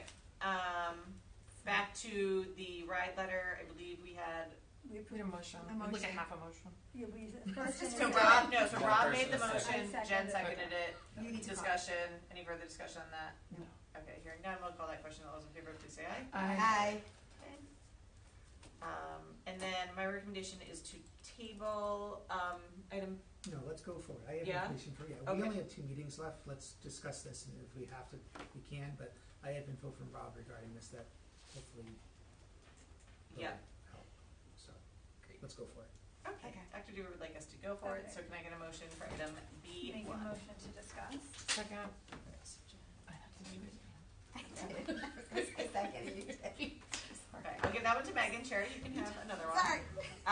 Okay, Dr. Duval? So, we have the middle school handbooks on in front of you. What is being worked on, Ms. and I is working with the administration of middle schools to get the handbooks to be the same. We should have one handbook that addresses all the concerns within the middle school. So what has been done for tonight is that the handbook language pertaining to student disciplinary consequences has been updated to reflect consistency between the 2 schools. There's more work that needs to be done, but we got that far and wanted to be able to bring that forward to the committee to have, and then further updates are going to be made, which will have to be done by the June 20, by our last school committee meeting. So I told Rob, and thank you for making that consistent. And like to your point, there are other things. That There are have to other be things, fixed. like we need to But make sure that. the charge from the discipline committee Mhm. was to model, review them with an eye towards incorporating the DA style and when it came to discipline, and that was not done. So I just, that part was missed. So we'll go back and look at it. I think Okay. to model exactly what happens at Davisville Academy, which is a special education I know program, it it's can't tough to be- do an entire school. And I don't think if I remember correctly, and I very well might not because it was a bazillion years ago, I think the goal was that the committee liked how DA expressed discipline in their handbook specifically. So Yeah, it I wasn't. think it was more of a style style. thing It was a than style Not it's the. not a cut and paste by any means, No. if I remember. No, and that's exactly what the advisory committee, Okay. the temporary advisory committee Yep, said. so maybe It was just take a style look thing. at Yeah. how it is expressed and then The vibe, consider. for lack of a better term, like, Yeah. yes, yeah. Yep. Any So other the- questions, well, I was comments? So the intent though is to have like the handbooks be exactly the same, but even like look the same, like the same font. Like I feel like that would be. Kind of with the elementary schools, like we should have one handbook. It's for both schools. Obviously, staffing and other things are going to be different, but the rules yeah. and expectations should be the same for both middle schools, for all of our middle schools. Yeah, no, I agree. So I feel like they have a big difference. Since we're talking about consistency with all this stuff, I just want to bring up a question, I suppose, or a point that the temporary advisory committee was approved on October 30th of 2023, and at the creation it said it was only supposed to last for a year from that creation time, and I believe. Sorry, I don't know if this is on the agenda, so I don't. But it has to do with the charge that was given about the handbooks, because that charge was given after the year was up. So I guess if we're going to be very specific about things. I think the school committee voted on the handbook thing though. Yeah. The handbook Okay, was, that's the different. handbook was the very first thing. Yeah, so committee the did. recommendation was a came from separate that, Okay. and then the thing school early on. I just want to be committee- sure that it didn't come from a committee that was dissolved, because that would be an issue, anything after October 30th, 2024. Okay, so that's coming from the school committee. Yeah. And the That's my charge, I misunderstanding think, from was what a year because after its first I meeting. thought it was all coming That's originally from the committee. Yeah, discipline committee made recommendations Made to the school committee, recommendations but to the the school, school committee. nothing happens unless the school committee, Right. if I remember correctly, unless the administration just said, like, we're happy to do it without a vote from the school committee. I can't remember off the top of my head, but there was definitely, one of those two things happened beyond the advisory committee's recommendation. Yeah, the Is school my- committee voted on it. It was a recommendation to the school committee, and the school Ah. committee voted on it. So it's going to be one handbook with just the obvious Right, it should- changes right, it should be based one on. handbook for the middle schools with changes that are individualized to the school Right. because of staffing, phone numbers. Yep. Teams, not teams. Yeah. Okay. Any other questions, comments, things that you'd like the administration to look at? No, just, I had said there were, like I said, there were a few other things just in looking at them that were either different or that needed to just be fixed. Rob has that list, but like he said, what was being brought forward tonight was solely the discipline purpose, and he said those would be fixed prior to the start of the school year. Well, However, we're gonna see this again. We have to see this again. The We're not- handbook will be seen again because the handbooks Yeah. get approved by the school. No, they do not. They don't have to They get do approved? not, no. I thought the handbooks had to be No, approved No, by the it's the school. whole thing. A lot of these problems. We'd be happy to see, we'd be happy to see it again, but. Well, we will bring it up Yeah. again so Okay. you're aware. It Yeah. wasn't because that's my misunderstanding. I Yeah. thought we had to have the handbooks approved by the No, school. the reason why this had to come before it was because School committee. the school committee said we want to see the discipline Yep. portion, but that's it. Yep. That's the only reason why. That clears up a lot. Yep. Mhm. I also would say, well, if you're looking at it, there are some other policies that change, like dress code, et cetera, that need to be Need to get Yeah, that reflected was in in my that, policies list, so. and yeah, updated yeah. stuff. Yeah. Okay, so,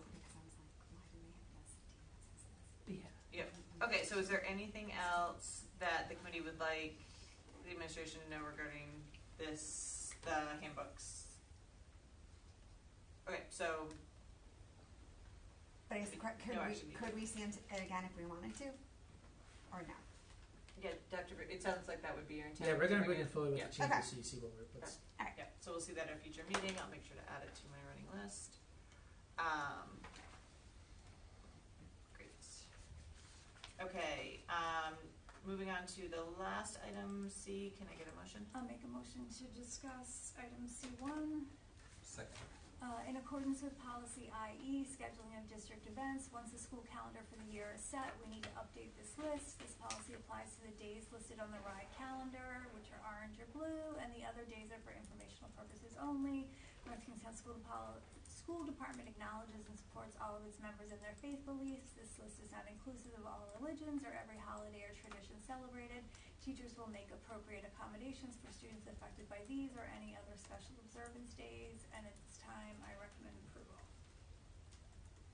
Can I have my discussion? Okay, wait, so we have a motion to approve? Or discuss? Do we have a second? Second. You motion to approve, right? Did I hear correctly? Okay. So we've got Jen. Thank you. Okay, and then discussion, Sherry?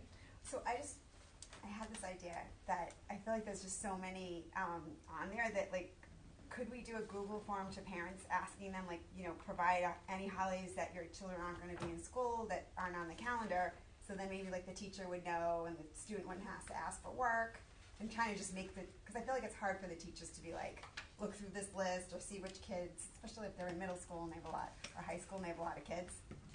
Do you know what I mean? So maybe make it easier on a teacher so they would know. Andrew, they had to. Just a clarification, I think that's a suggestion, but like this is just the dates, so do I need to add, like that's about the policy of how we that do would be it. in the policy? Yeah, we're just, dates, yeah. right, at this point, yeah. All right. Yeah, so Cherry, I'll note it for further discussion, but today I think we can only talk about the actual thing. I already So emailed you. I'll make a note. What exactly is the action item on this? The days of the year change for each year, so it's just approving the days. To be added to the school committee other calendar, like together. It's a friend. This does not go on this. Oh, it doesn't. It's just. This is just available. The policy that we staff. have It's a says that resource. each year Oh, there's okay. a calendar, and so it's just updating the calendar for this year. But does this need to be approved by school committee, or is it, or like in the future, can we just? I Update don't the know. dates? Last Update it year and we send it. approved it. I mean, Was last year the first year? Last year was It's the just a first reference, year. I think, Yeah, it's just a Mr. King said, reference. it's just really just a So you reference. probably And I don't Yeah. know where it came from. Like, can we put where it came from? Where it actually, the The reference references actually? are on there.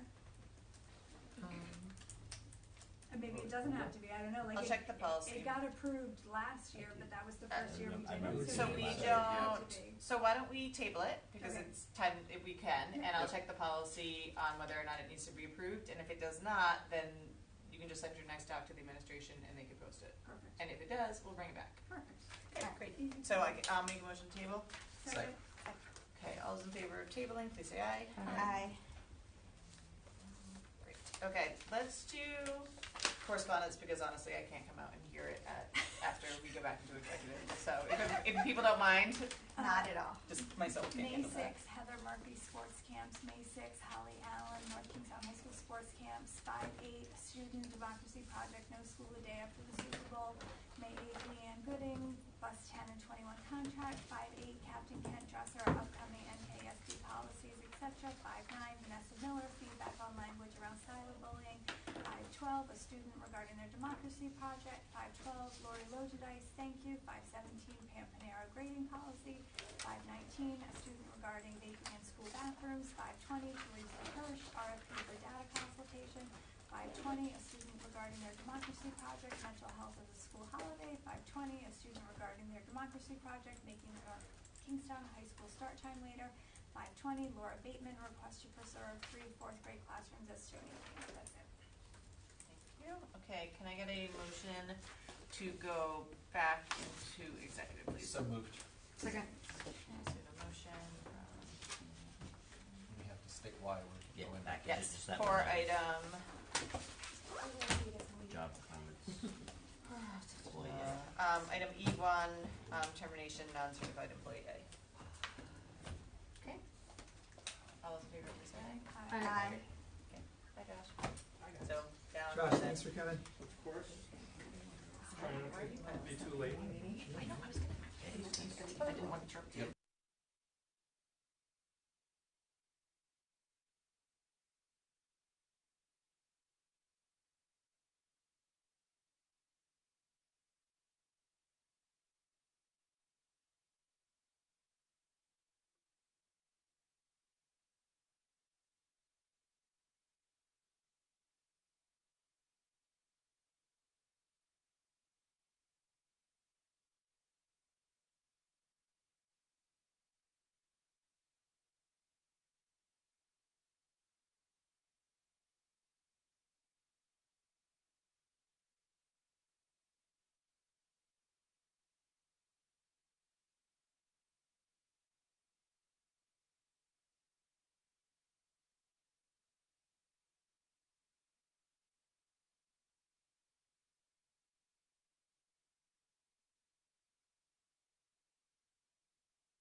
so we are going to, We need to recess back out. yep, Motion to recess back out. hold on, turn that off. 1 second, we just forgot to do one thing.